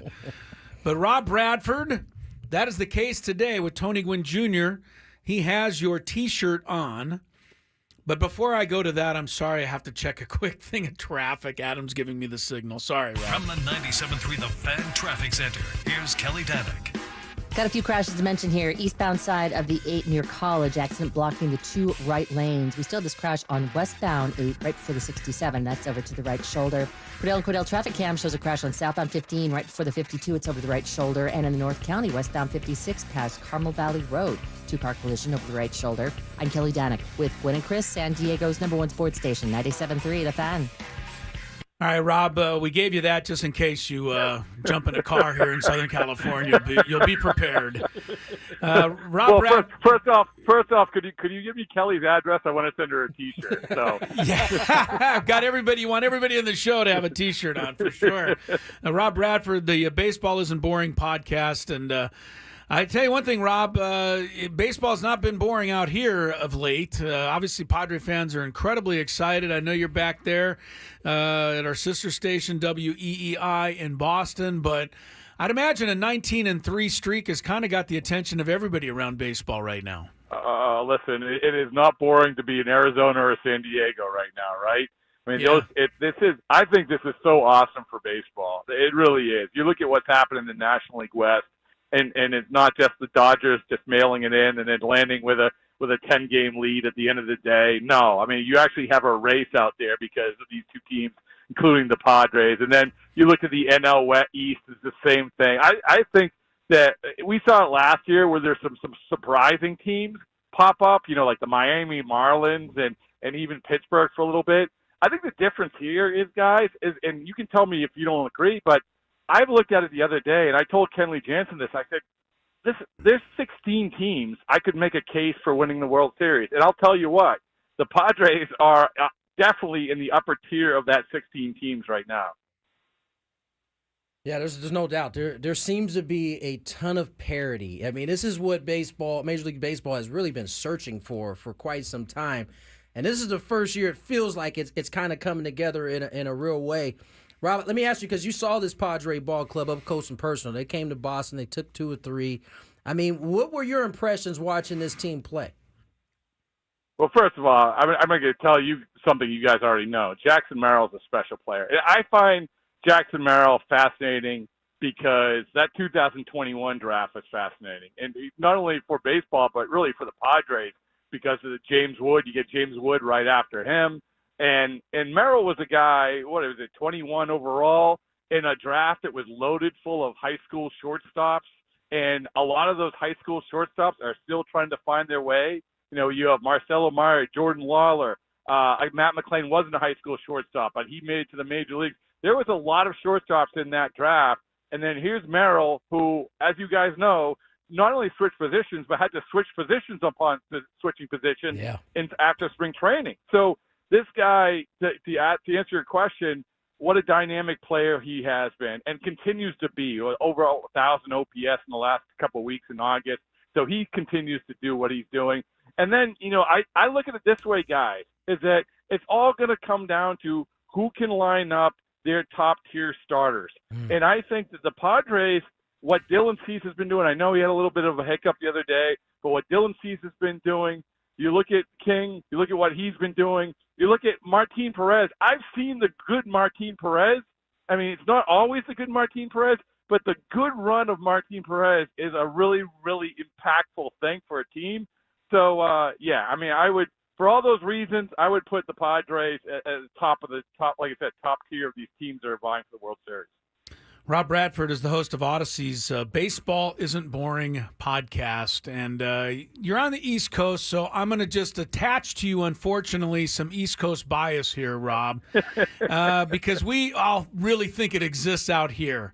And I look at a guy like Bobby Witt Jr., who's having the year of his life for Kansas City, doing incredible things, but he really has no chance to win the MVP. Aaron Judge is going to get it, and he deserves it.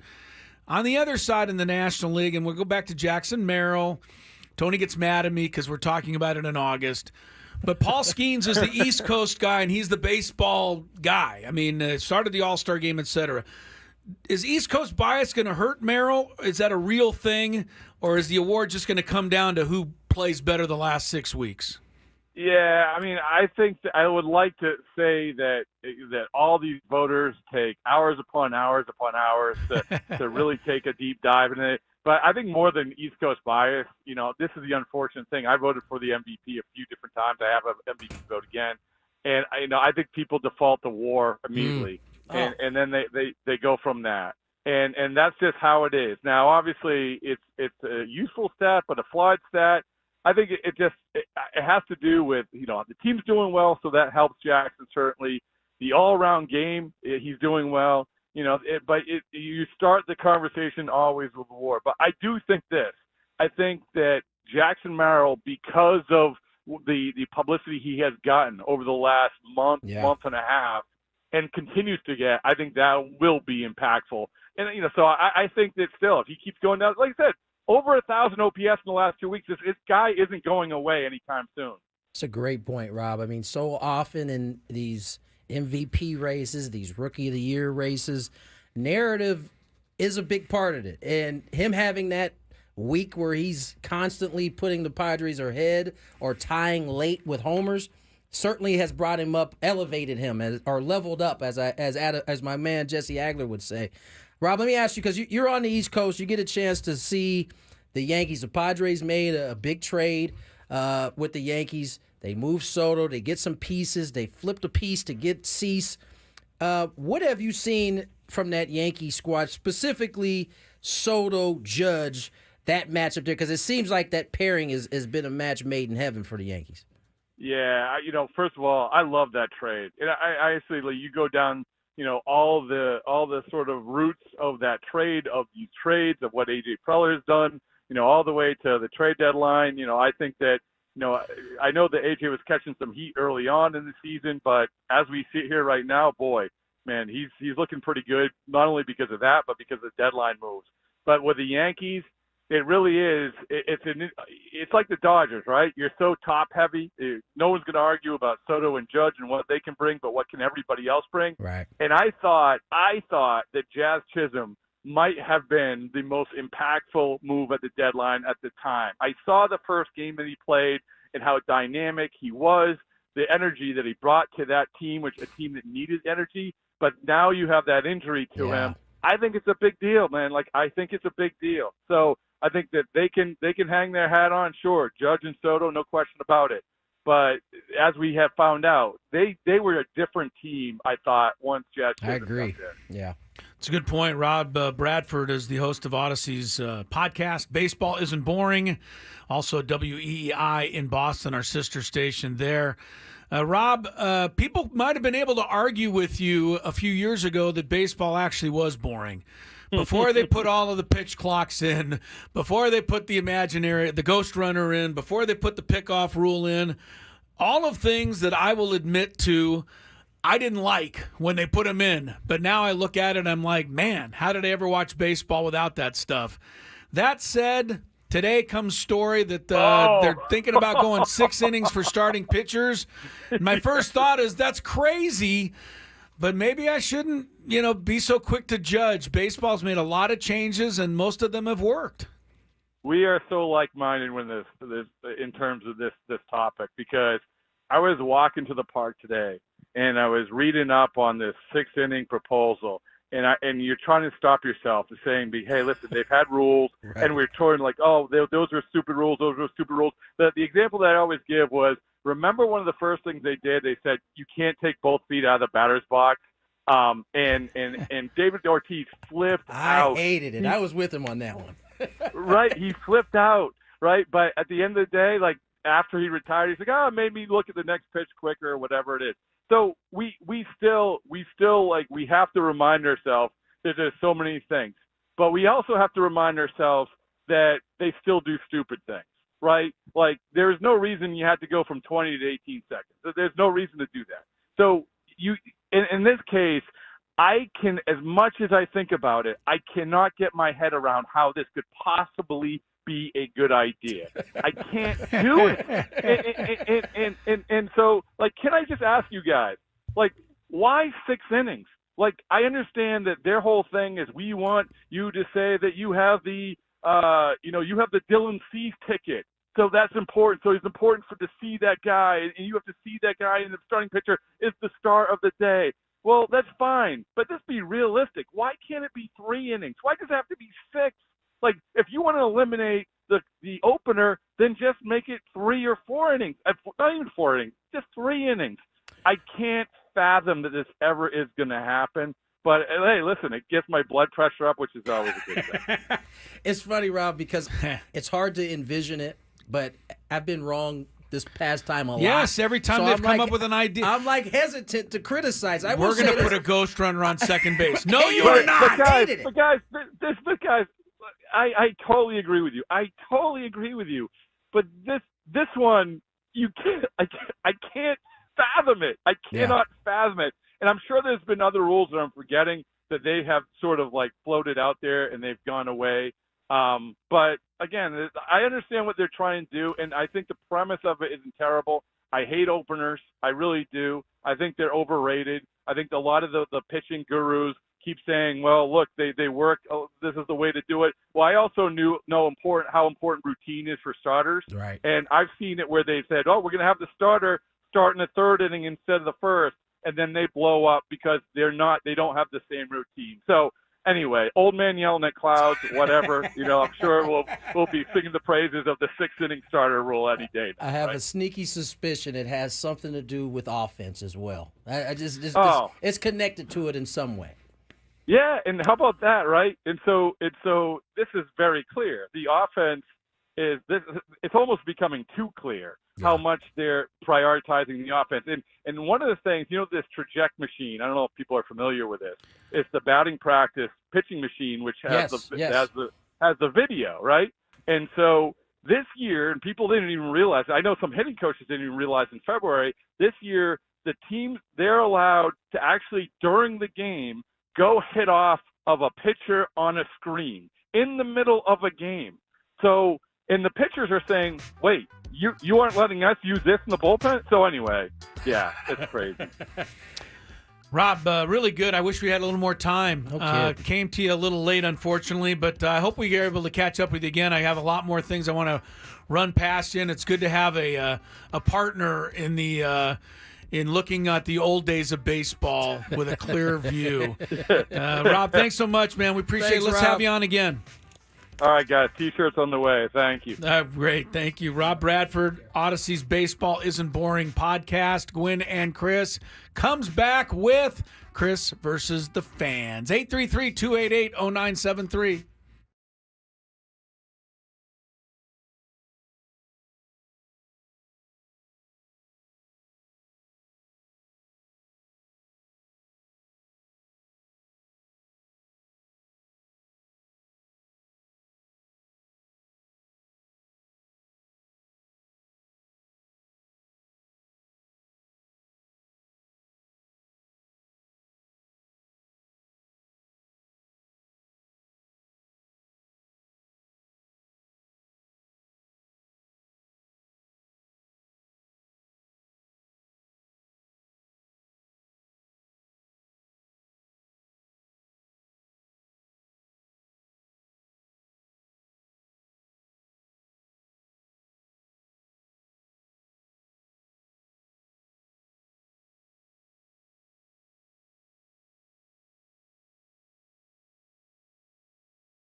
First of all, shout out to all of our listeners and YouTubers.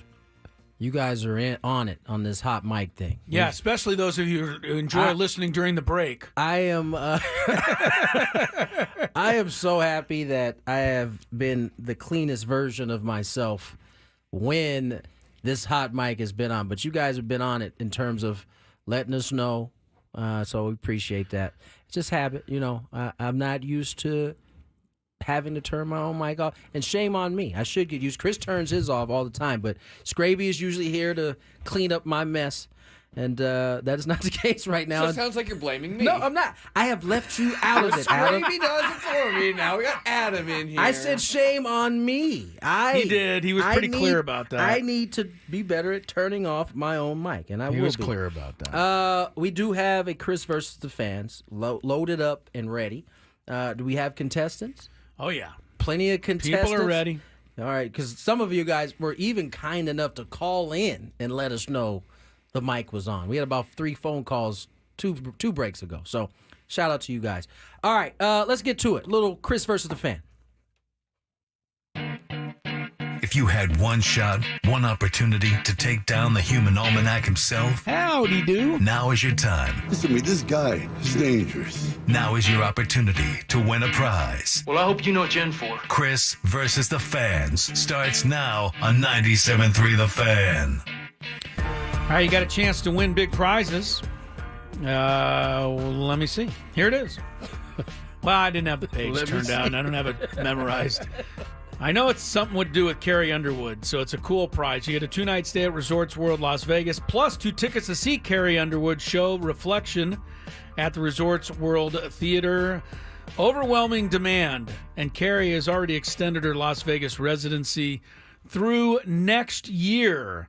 If you want tickets for this year, 2024 or 2025, they're on sale now at axs.com. That's axs.com or rwlasvegas.com. Carrie Underwood, Reflection at Resorts World Theater.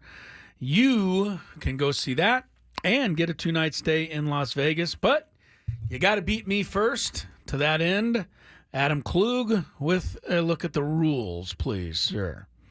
I tried to turn my mic on. I turn your mic on. That's not the problem. Turning it off is going to be I the will problem. turn it off when I'm finished speaking. And I will turn yours off, too, after the segment. You have to make it through 3 rounds of questions. Each round is 1 question, and they will get progressively more difficult as we go along. If you get the question right, you move on. If you get the question wrong, Chris gets an opportunity to answer the question. If he gets it right, you're eliminated. We go to the next caller.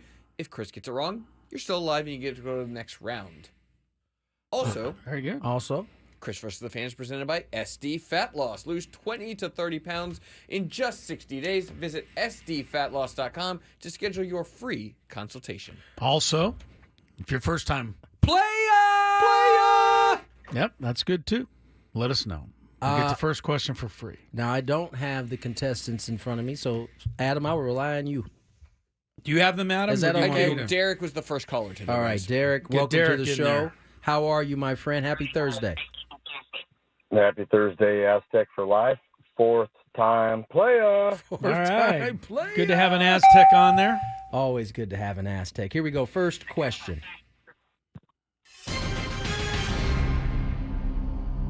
What player has scored the most goals in NHL history? NHL history.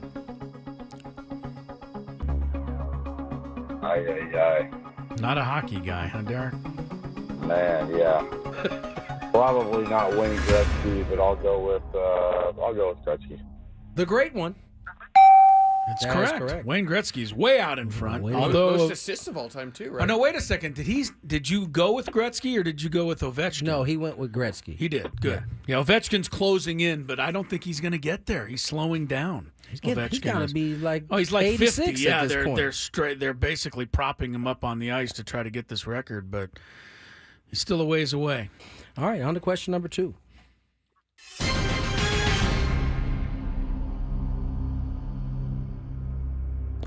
This has been a little bit of a story. Which rookie wide receiver is the only first-round rookie who does not have their jersey available for purchase?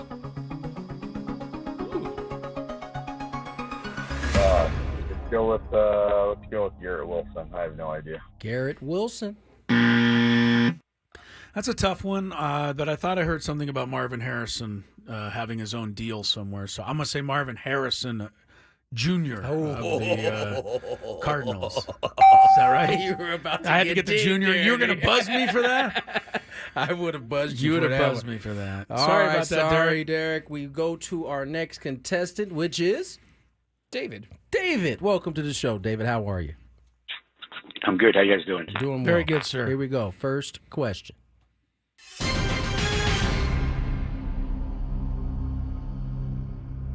The Olympics were, I think he means first on this question here. I'm going to say it. The Olympics were first canceled in 1916. For what reason? World War. World War, he said. Indeed. Sounds like a correct answer to me. On to question number 2. This is such a scrappy question. How many majors does the Professional Bowlers Association have in their schedule? What? That's not even fair. It's not fair. I'm sorry, man. Bowling's not important. It's recreation. Anyway, it's 15. 15. 15 majors. Chris? That was a good guess because he didn't eliminate one for me. I know it's not 15. 4 seems like it should be the answer, but since this is the second question, I'll just take a wild stab at 3. On to the next round. The answer, I thought you were going to pull this off. What the was it? answer is 5. 5? I thought you thought it was going to go up rather than down? No. All right. All right, you're still alive. David? Question number 3, David. What St. Louis Cardinal has the most RBIs in franchise history?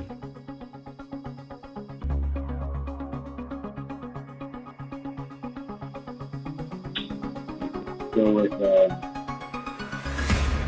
Terry Pendleton. Who was that?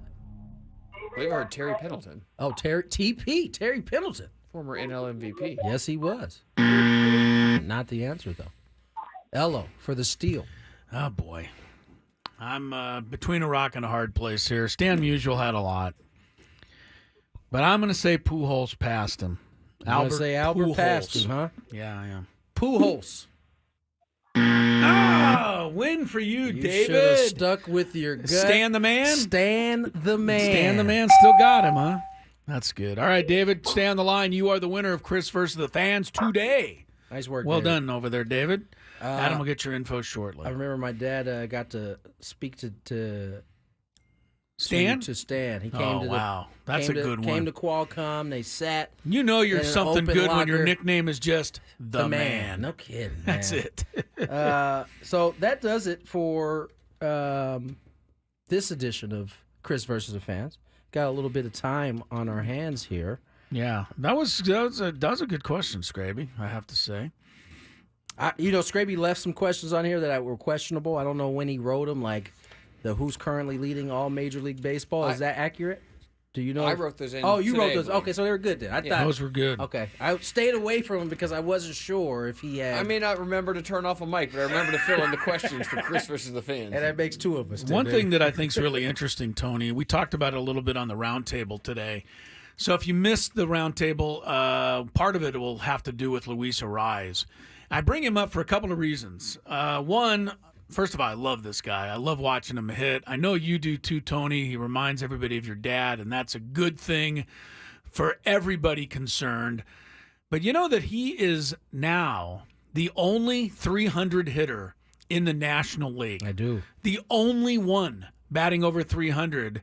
Marcelo Ozuna of the Braves, unless he got back over it today, I didn't look. They scored But no runs. They didn't so score any runs, so I doubt did. he did. Yeah, but he was at 298, 299.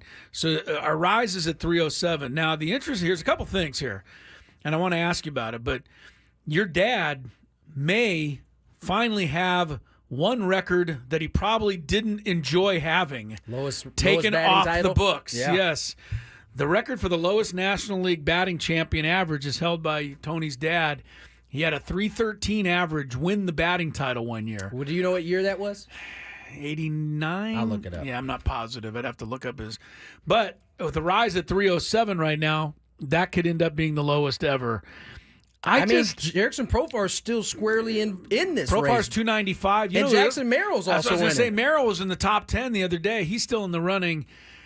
But the thing is, the whole notion that Luis Arraez, and this is what Ben brought up on the roundtable, so you'll hear all this later, but that Arraez, despite leading the league in hitting, despite being the only player in the league hitting over 300, his WAR is 0.1.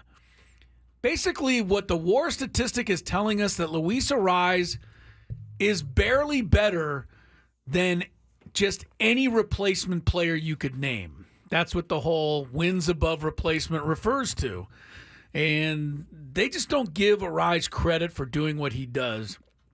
And Tony, I want everybody off the lawn. The analytic things drives me crazy. I know there must be a place for WAR in the game.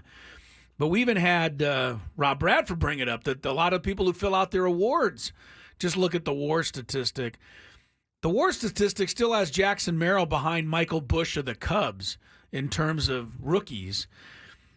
It's got to rise so low. How do we get this straightened out? Because everyone's going by the WAR, but our eyes are telling us that Arraez is something a whole lot different. It's forever ruined as long as you're looking at statistics like WAR. Oh, okay. I mean, because if you're just going to solely just open up a book and find WAR and say that guy is good and that guy is bad, you're doing yourself a disservice. I mean, Luis Arraez, WAR is bad virtually because he's not a good defender and he doesn't necessarily do anything on the base path. If he had those, we would be having a different conversation, and it would lessen the conversation about his average and it not being valuable. Because basically they're saying he's a one-trick pony. His skill at that is, and I disagree with that. I think given the opportunity on an everyday basis, and you also got to remember he's been playing out of position for I don't know how long at this point. All season. So pretty much. I just, if you've watched the Padres but why don't they take?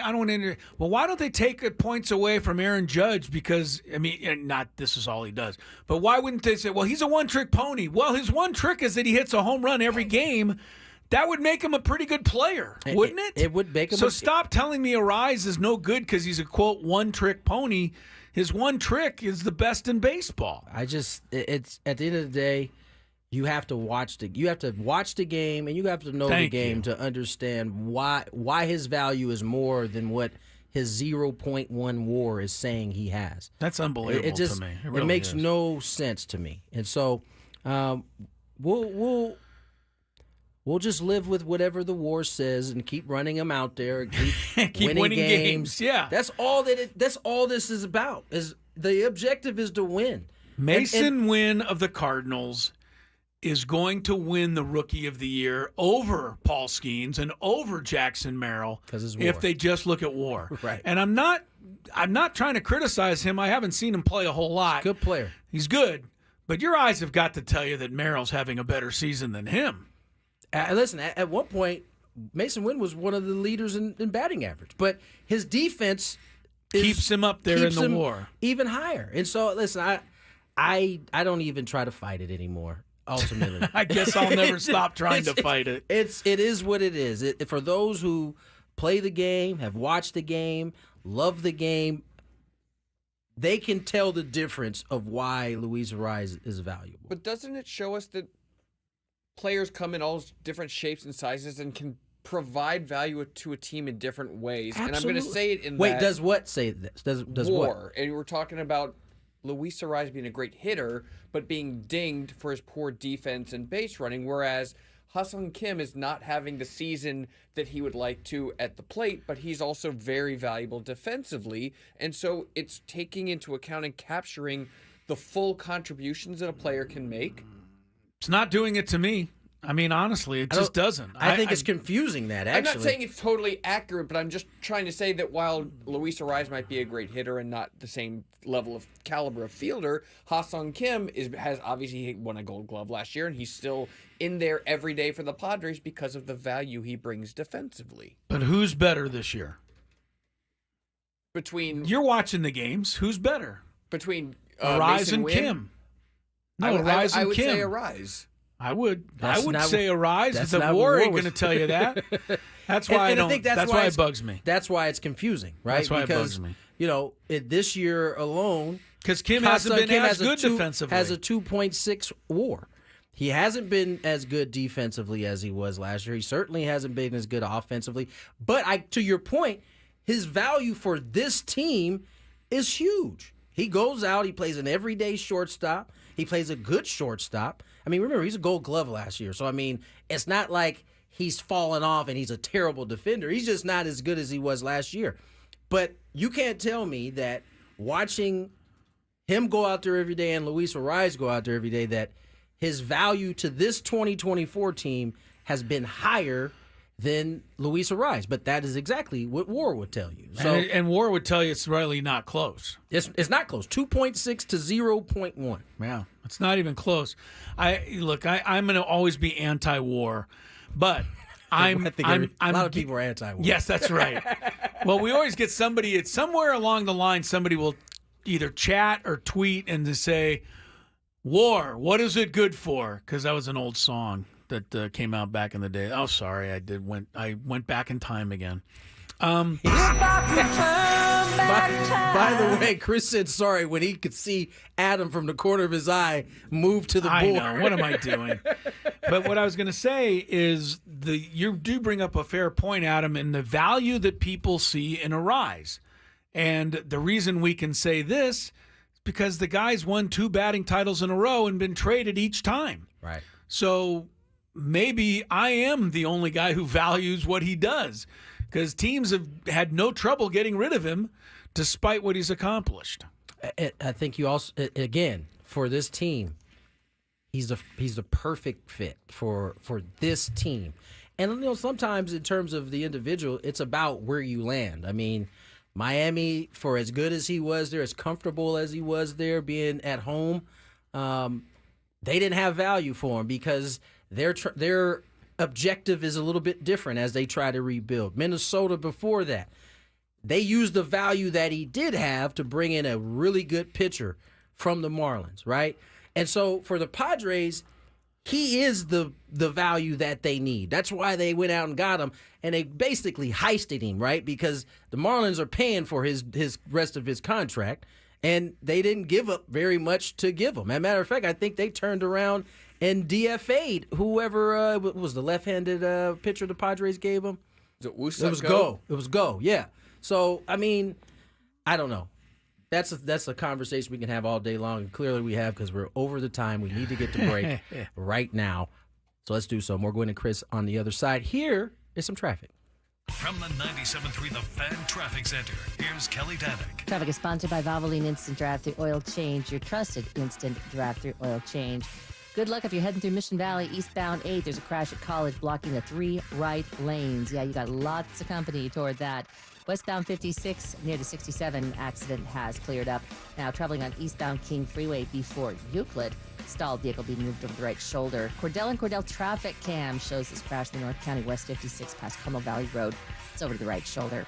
Stop by any of the 30 San Diego Valvoline Instant Oil Change Centers. You don't have to get out of your car. It usually only takes 15 minutes or less. Plus, get a free courtesy check of your tires and battery. Visit SoCalOilChange.com for directions and discounts. SoCalOilChange.com. I'm Kelly Danick with Gwyn and Chris, San Diego's #1 sports station, 97.3 The Fan.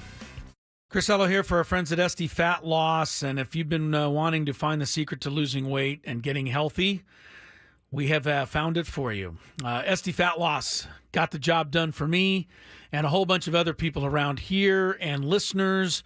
For a year, we've been hearing about what a great job SD Fat Loss did. 37 pounds later, and I've kept the weight off, and it's all because of the knowledge I was able to receive while I was doing this diet and the life-changing decisions that I've been able to make once you figure it all out. SD Fat Loss, it will work for you. You just got to follow along. Eat what they tell you to eat. Don't eat what they tell you not to eat. They'll count the calories. You'll lose the weight. 858-665-3211 or online at sdfatloss.com. Get a free private weight loss consultation. Find out that secret to losing up to a pound of fat every single day. You do it naturally, you do it safely, and you do it effectively. 858-665-3211. Do something fantastic for yourself. You'll thank me for it.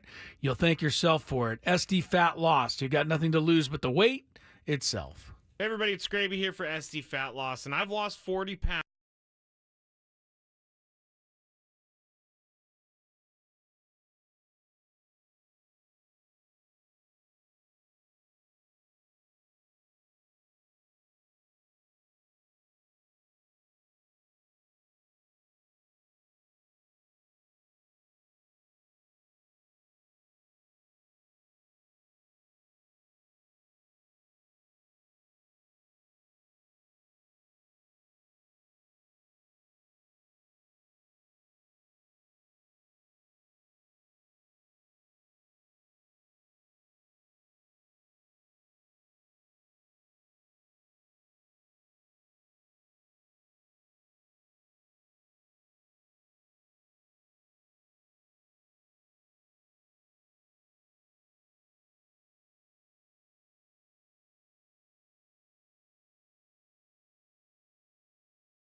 short segment, but I want to get to a few things. Chris Ello, Tony Gwynn Jr., Adam Klug will lay a big five on us here shortly. A week from today, next Thursday, August 22nd, circle it on the calendar, go into your phone, type it into your calendar there. But next Thursday, I confuse everybody. Next Thursday at 2 o'clock, we're doing our show live. And the live broadcast will be at Casa Octavio on 10th and J. It's right across from Petco Park. Here's the cool thing. If you don't just want to come down and see us, come on down because we're giving away 3 pairs of tickets to that night's Padres-Mets game.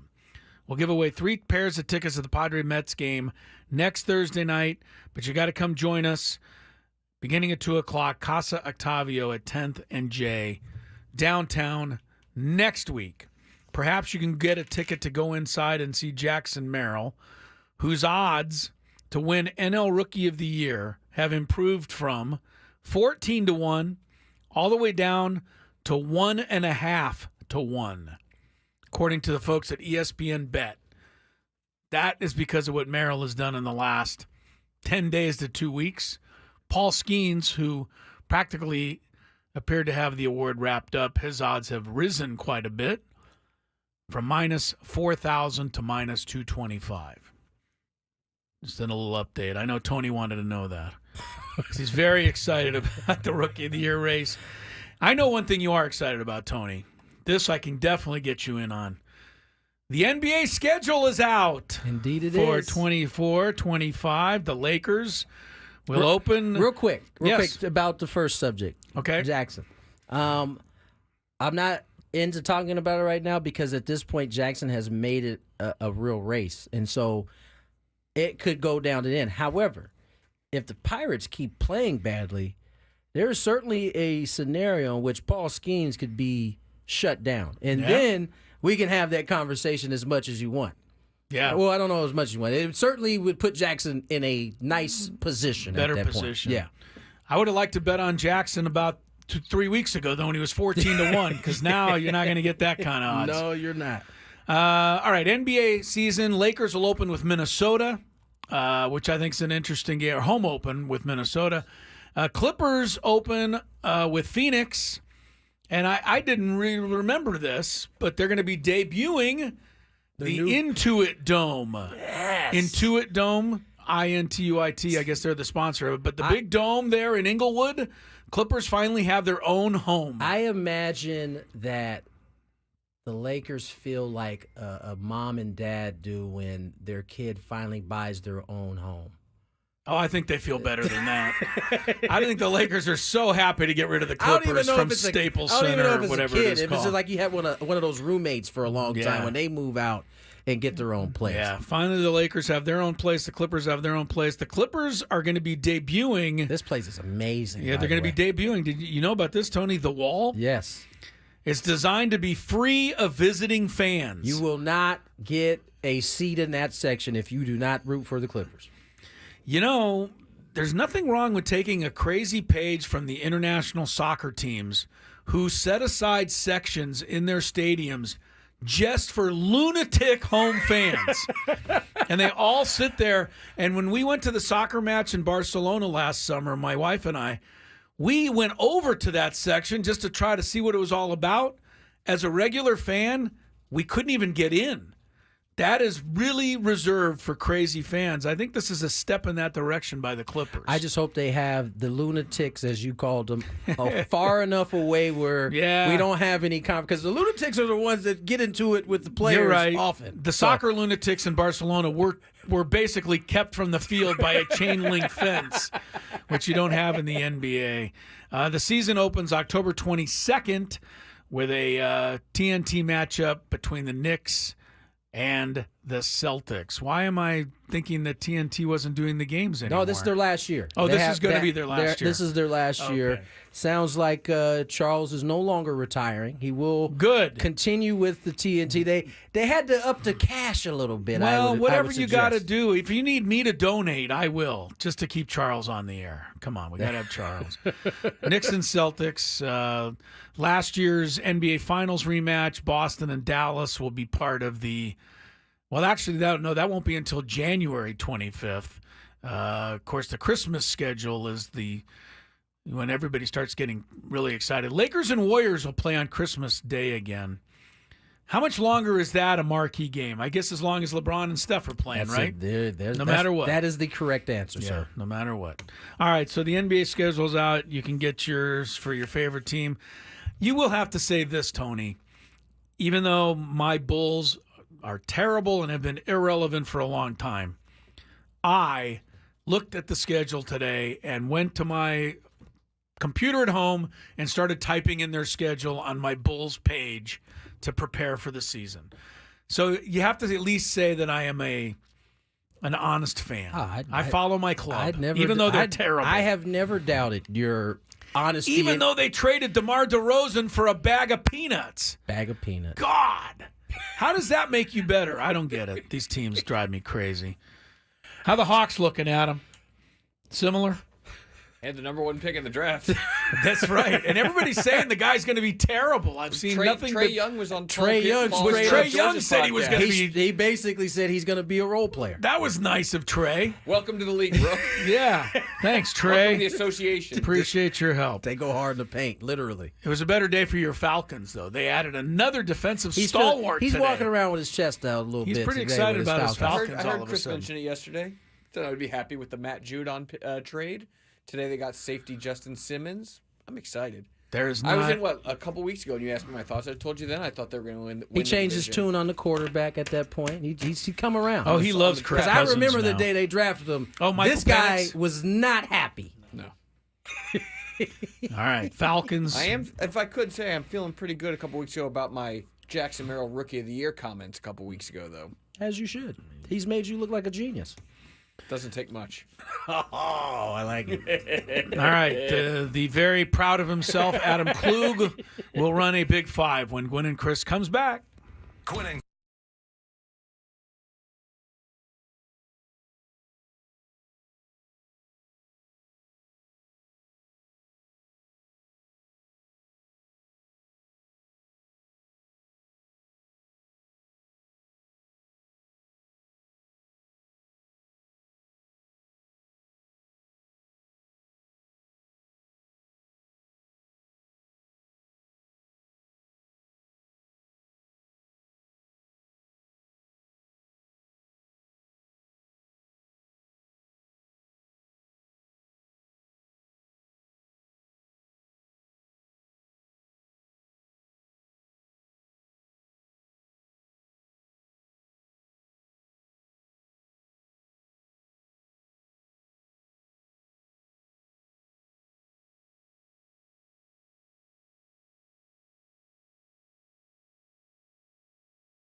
39 on the clock. Tony Gwynn Jr., Chris Ello, Adam Klug. Had to make sure my mic was on. I was hesitating there for a sec. Want to share something with you guys. For those Tony Gwynn fans out there, my mother is hosting a viewing of her documentary, Hall of Family, starting today through Sunday. Today is sold out, but plenty of seats still remaining for the other days. Proceeds for the showing will go to the TAG Foundation. It'll be at the La Paloma Theater. If you go to my X account and click on the link, it'll take you where you want to go if you have time and want to go check it out. That being said, I want to check it out. Go to my X account. You can get all the information there. La Paloma Theater. Yes. Where is that located? Do you know? I don't. Okay. Oh, I do. It's in Hamul. It's at the Hamul Casino down there. Oh, got it. Yeah. Okay. We need some traffic before we do Adam's Big Five, so let's get to it. From the 97.3 The Fan Traffic Center, here's Kelly Danick. Well, guys, getting reports of two separate accidents kind of in the same spot. We had this one, East 8 at College, blocking the 3 right lanes. Now an accident, same spot in the center divide. So you're seeing traffic at a crawl approaching that southbound side of the 163 right at the southbound 805 connector ramp. There's a collision over to the right shoulder. Also traveling on the eastbound King Freeway right before Euclid. We have reports of a stalled vehicle that's being pushed over to the right shoulder. I'm Kelly Danick with Gwyn and Chris, San Diego's #1 sports station, 97.3 The Fan. It's that time of the show when we check on the latest in sports. Only the most important topics and questions are brought to light. Stop what you're doing and listen. These news stories will astound and amaze you. The one, the only. Oh my God, who the hell cares? The Big Five starts now on 97.3 The Fan. All right, Adam, you. Real quick, I see a bunch of questions in our YouTube feed. No, the documentary won't be available anywhere else for those asking. So, well, there you go. Get down to the La Paloma Theater, people. Yeah. I want to see it. Are you in it? I am in it. Oh, well, yes. Even better. All right, go, Adam. Here we go, Adam. Five. Let's see what you got. Number 5. I thought the countdown goes from 5 to 1. So does the Big Five. So does the Big Five. You get confused every time. So I just hit another button. Number 5. There we go. Now the you're on track. Chicago White Sox are on pace to have the worst season in the history of Major League Baseball, and their front office realizes it. So they want to give their fans a break next year by reducing next year's season ticket prices an average of 10%. Chris, is a 10% reduction enough of a discount after the product the White Sox put on the field this year? I think they should raise the prices for giving the people a history-making season this year. People are going to talk about the 2024 White Sox forever, especially if they keep it up. I think it's a nice touch. I think most White Sox fans would rather them pour a little money into the product and win some games, but people are never going to turn down a price decrease. So 10%, sure. Tony, 10% good enough for you? Of a discount? Mm-hmm. Give me the real number. Do you know the real numbers? Ticket prices going from what to what? I mean, it depends on where your seats are. Seats are more expensive, the closer they are to the field, and it's an average of a 10% discount after the worst season ever. I guess. I mean, they should be giving a discount. I know that. 10% might not be enough, though. I would need to see, like, if the ticket was, let's say, $40. I think you need to come down more than 10% at that point. $4 in that point. That's not. Well, it's season tickets, so you're buying in bulk. That's true. I put up with this team, and you gave me $4. Number 4. Yes. So that's where I'm at with it. Speaking of the White Sox, they did something yesterday that no other team has done all year when interim manager Grady Sizemore decided to intentionally walk Juan Soto, who had already hit 4 home runs in the series. Chicago was trailing 6-2 in the 8th inning with a man on second base and 1 out, with right-handed reliever Chad Kuhl on the mound. The only problem was that waiting on deck was Aaron Judge, who blasted his 300th career home run. Judge said after the game that he was fueled by Soto being intentionally walked, and Sizemore said, "It's pick your poison. I'm not trying to get to Judge. I got a base open. There's no solution or an easy way out of that jam. Soto's definitely been the hotter of the two bats, even though Judge has been hot too." Tony, did Grady Sizemore make a mistake intentionally walking Juan Soto? No. It's like he said, you're picking. This is the reason why Booney laughs every time he writes the lineup together and he puts them two together, because he knows at some point you're going to have to make a decision. Do I want to pitch to the left-handed Soto or the right-handed Aaron Judge? And this has been a conversation for a long time. Barry Bonds used to get walked all the time, but they didn't walk Albert Pujols like that. They didn't walk Manny Ramirez like that. The difference is those guys are right-handed and Barry was left-handed. Throughout the history of the game, for whatever reason, managers have felt much better going up against right-handed hitters versus lefties. I don't think there's a good answer here, because if you pitch to Soto, he gets you. We're saying, well, I mean, you did pitch to Juan Soto with a base open, but if you put him on, and maybe he should have this is where I think back in the day the managers used to get. No, you could have done that too, but the intentional walk doesn't look as bad as just saying, hey man, go to first base. So I don't think there's a good answer here. I think he picked his poison. It was poisonous either way, and he got.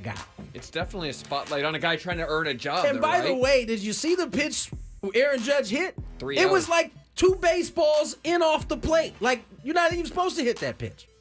That's how locked in he is right now. What do you think, Chris? I think that discerning Padre fans would tell you that Juan Soto probably would have walked anyway. Bump. Yes. Yeah, Tony's right. There's not much you can do here. And Grady Sizemore, again, managers are only as good as their players. And if you play a strategy and then the guy gives up a 3-run home run, you got to answer for it. And he found out about that. Number 3. Jim Harbaugh and Colin Kaepernick have a history together dating back to their days with Scraby's 49ers. Harbaugh told USA Today that he recently reached out to his former quarterback to see if he'd be interested in joining the Chargers' coaching staff, not as a player. Chris, you think Colin Kaepernick would be a good coach? I have no idea. But I think Jim Harbaugh should go a step further. Get him a tryout. Get him a chance Compete to play with on Justin the team. Herbert? Well, at least to back. Is Colin Kaepernick asking to be a starter? I think he just wants back in the league. Sure. I think all Jim Harbaugh has to do is tell Spanos, if you don't give him a tryout, I'm out. Spanos will sign up for it in a heartbeat. That's what I would do. Appreciate you answering the question. What do you think, Tony? Well, I don't know if he's going to be a good coach. I don't know anything about him. Yeah, I'm not sure. I think if his heart is in it, he'll be a good coach. But if his heart isn't playing, that might be a little bit issue. But I did see this pop up on First Take this morning. They are having this conversation. And one of the points that was made is this might be his best opportunity to get a playing chance.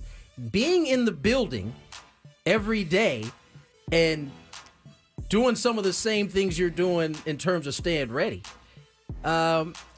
We've seen stranger things happen. There was that story a couple years ago with the Broncos, and they had a wide receiver end up having to play quarterback. That's right. But they actually tried to have one of their quarterback's coach play quarterback that week because they felt he had a better grasp of the offense, and the league said, only active roster. So in that instance, we're talking about being in the building. I mean, just being in the building at least gives you a better chance than being outside the building.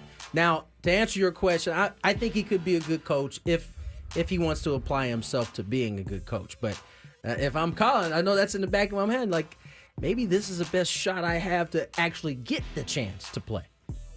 Number 2.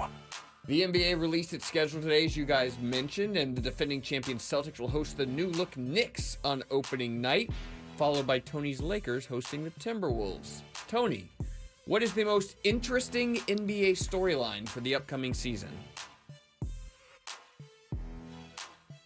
That's a great question. Interesting storylines. I can't even remember who's gone where. I guess the 76ers is an interesting one. With the addition of Paul George, I'm racking my brain I'm fresh out of The NBA stuff. twilights of the careers of Steph and LeBron and what they have left. That's always a good story. I think the other thing is what kind of advancements does Wembanyama make year 2? He was pretty outstanding in his first year. We've seen some of these type of rookies take like large steps. Deep run in the Olympics as well. Yeah, that's right. So I think those are some good storylines for the NBA. Chris, storyline you're most excited about? I think I'm going to be interested in opening night because I think the most exciting team to watch next year will be the Minnesota Timberwolves. I think the run they made at the end of the Western Conference playoffs got a lot of people excited. I think a lot of people really like Ant-Man. I think people like that team. So I think they're going to be interesting ones to watch, whether they can take another step. Otherwise, I would like to see a return to more passing the basketball, setting a screen once in a while, and not playing Boston Celtic one-on-one ball. But I'm probably going to be waiting a long time for that because it is a copycat league, and I expect more teams to actually try to do it. I saw an old clip of Kobe talking about it being called accidental basketball because there's no really you're driving, you're penetrating, you're kicking. You don't know necessarily who's going to be open. You just are trying to see what kind of chaos you can create, and that's the difference in today's basketball, at least according to him. Number 1. The U.S. men's national team has finally found a new head coach to replace Greg Berhalter. Former Chelsea head coach Mauricio Pochettino, I didn't think you would go this route. With the pronunciation? No, or the with selection soccer. of the story? Yeah, selection of the story. I like soccer. I like the national level. We got the World Cup coming. Pochettino's also coached at Tottenham, Paris Saint-Germain, Southampton, and the English Football Association. So, Chris, how high should expectations be for Team USA in the upcoming World Cup after bringing in a head coach with such extensive experience at some of the best clubs in the world? How high should it be, Chris? Not very high, about this high. We're not going to compete at the highest level in soccer, in my mind, until all of our great athletes decide to go into soccer. I'm sorry, we can play great soccer. Our MLS can be great. It's going to be, I'm looking forward to all that. But I think at the World Cup level, I don't think the U.S. is ever going to get there. We've been talking about it my whole lifetime. I'm running out of time. I hope you're around a lot longer, Chris. I don't know. Big-time coach. It's a huge coach. I mean, there were two names. Yeah, the coach, that I think people were clamoring. This was one, I can't remember the other guy. He turned the job down, I think, earlier. A different guy. I know who you're referring to. You don't know his name either. So, I think this is a step in the right direction to get a coach of this caliber coaching you. I think that's a start. But I'm afraid that he's going to get here and see the infrastructure and how much chaos is involved in that, and he might have second thoughts. Sorry, Adam.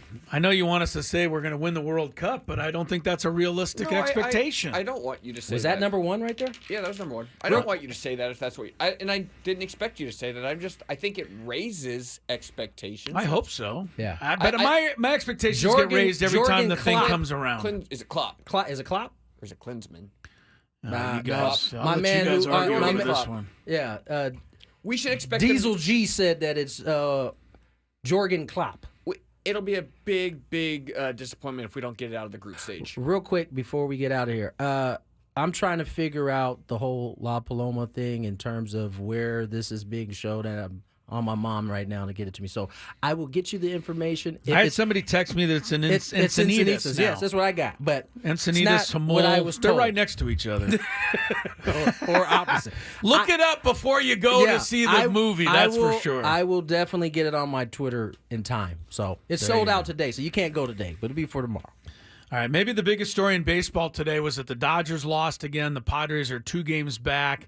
The Mets also lost, so the Padres are 6.5 clear of the wild card. By the way, that Mets-A's game, 3 hours and 45 minutes. The reason I mention it, the longest baseball game to be played in the pitch clock era.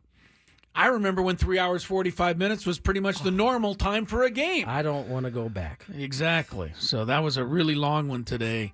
in New York. Padres and Rockies tomorrow. Say bye, Tony. You're the guy. Is it me? Yep. Until tomorrow. Joe Musgrove, Friar Friday. Tune in. Have a good night.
ready for the game is always the most stressful part. For me, it all seems to go away once, that first pitch is thrown and we're underway. If you follow us on Facebook and Instagram at 97.3 The Fan.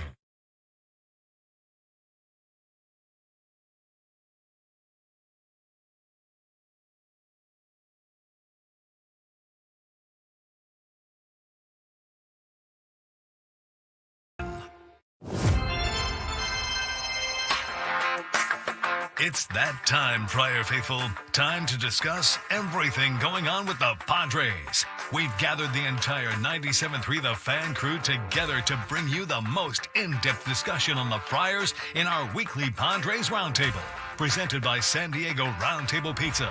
Here's your host, Ben Higgins. Well, it's been a couple of weeks, but we are back on the 97.3 The Fan Padres Roundtable. It is brought to you by Roundtable Pizza. It's pizza royalty. I'm Ben Higgins, and we got the whole crew here today. Annie Heilbrunn, Tony Gwynn Jr., Stephen Woods, Craig Elston, and Chris Ello. Hey, not much has really changed in the last couple of weeks. Oh, no, wait. Everything has changed about this season once again in the last couple of weeks. So as I get us started, and we were just talking about this on our show, so I thought I'd throw out the topic to the entire crew. And Chris, we can start with you today. Something about the Padres seemed to change at the All-Star break. They've now won 19 of their last 22 games. Well, what was it? What's the difference? What's the magic secret sauce that has turned things around this season, in your opinion, for the San Diego Padres? Well, first of all, Ben, thanks, and thanks for not throwing me off the panel today. I thought I'd be of very little use to anybody since there's nothing to complain about. But I will do my best to answer your question, and I don't really have a great one. One of the things they've happened to run into a bit of a softer patch in their schedule after they got done with Baltimore and Cleveland, and they certainly took care of the Pirates and the Nationals. I don't really know. I mean, to me, it's just continued consistent play that has started to finally pay off for them. And I think the confidence grew after that first road trip, and they've just been able to pile, confidence on top of confidence. And, I think one of the real big games of this stretch was actually one that they lost on the Sunday in Baltimore when they spotted the Orioles. I think it was 6-0, got back to 6-5. Manny hit a missile into the gap, and Mullins tracked it down and saved the game for the Orioles. But I think the Padres, after that game, they got on the plane home and said, man, we not only can win any game, we can even overcome 6 runs against the best team in the American League. So I think confidence would probably be the number one thing that they gained on that first road trip. Craig, there really wasn't a switch flipped. I mean, Xander Bogaerts came back, obviously helpful, but it's not like there's some moment you can necessarily point at with this turnaround. Well, it's a story in multiple parts, for sure. And Chris talked about that opening road trip. That road trip began by being defined by great starting pitching. They got right out of the gate, from Waldron to King to Cease to Vasquez, outstanding starting efforts. They even won an Adam Major game on that road trip. That got things going in the right direction. Then the deadline, of course, gave them the reinforcements they truly needed to stabilize this pitching staff and make it a real weapon. But if you're going to just say one thing, Jackson Marill.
hour on Annie and Elston. And while there is definitely advantage to certain relievers getting days off, Tanner Scott pitches much better with a day off over the course of the year. So does Jeremiah Estrada. So does Robert Suarez.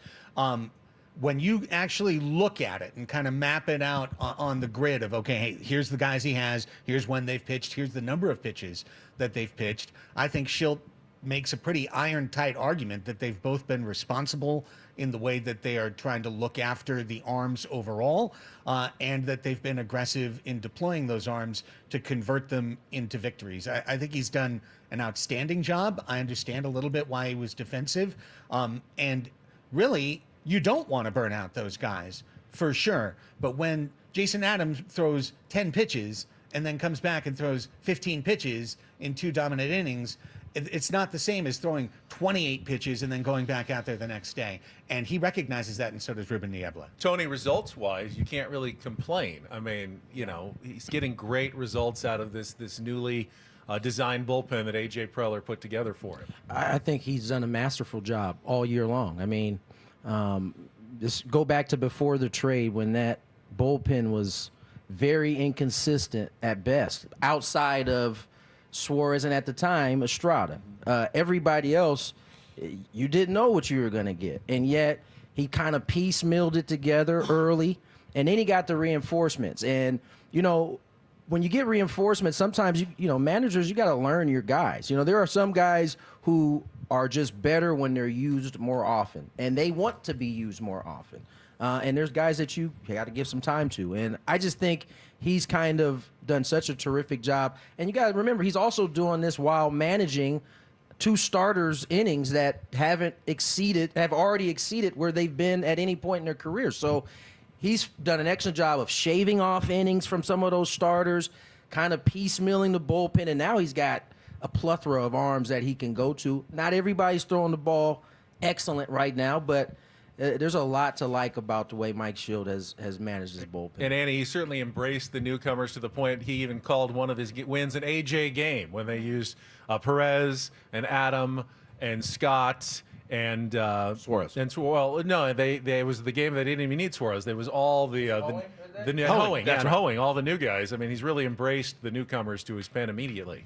Yeah, absolutely, and they fit in really well. I mean, sometimes you can get those guys in. I remember the first day that they made those trades, the other guys on the bullpen were a little worried. What's this going to mean for me? How is this going to affect? And then quickly kind of said, oh, wait a second, this is all going to help us, right? This is all going to be a good thing, and kind of embraced all of that. And now it seems to be working out pretty well, and you have an even stronger bullpen. And I think Mike Schultz done an excellent job. I think he would also admit that, and if he wouldn't, then the clubhouse certainly did on Tuesday night, that they needed a blowout. They needed a laugher, and they needed to give this bullpen a little bit of a break. And that's what Xander Bogaerts said on Tuesday night. We got to go out in the first inning and score 6 runs. That's what Jurickson Profar's been saying, is we got to give this bullpen a little bit of a break. And so for them to do that yesterday, I mean, probably wasn't going to go to those guys anyways, but you gave them 2 days off, and now you start that 18 games in 18 days. And with that whole interaction between Kevin Acee, the UT, and Mike Schilt after the game the other day, kind of boils down to, you can't use your best relievers every single day, and Mike Schilt basically going, duh, yeah, I do know that, but it's okay. Yeah, we're doing okay here. And the temptation, I think, for every single manager is like, man, I got a chance to win this game. And there were a couple of moments early in the season where you had a chance to win a series. It's 4-0. And you're like, I'm still going to Robert Suarez, which I think anybody on this panel also would have done. Why risk it? You got a chance to win a series. The thing is about this team, and you can look around in baseball at overusage of bullpen. You have to have the talent to be able to overuse your bullpen. I mean, there's a lot of overworked bullpens right now.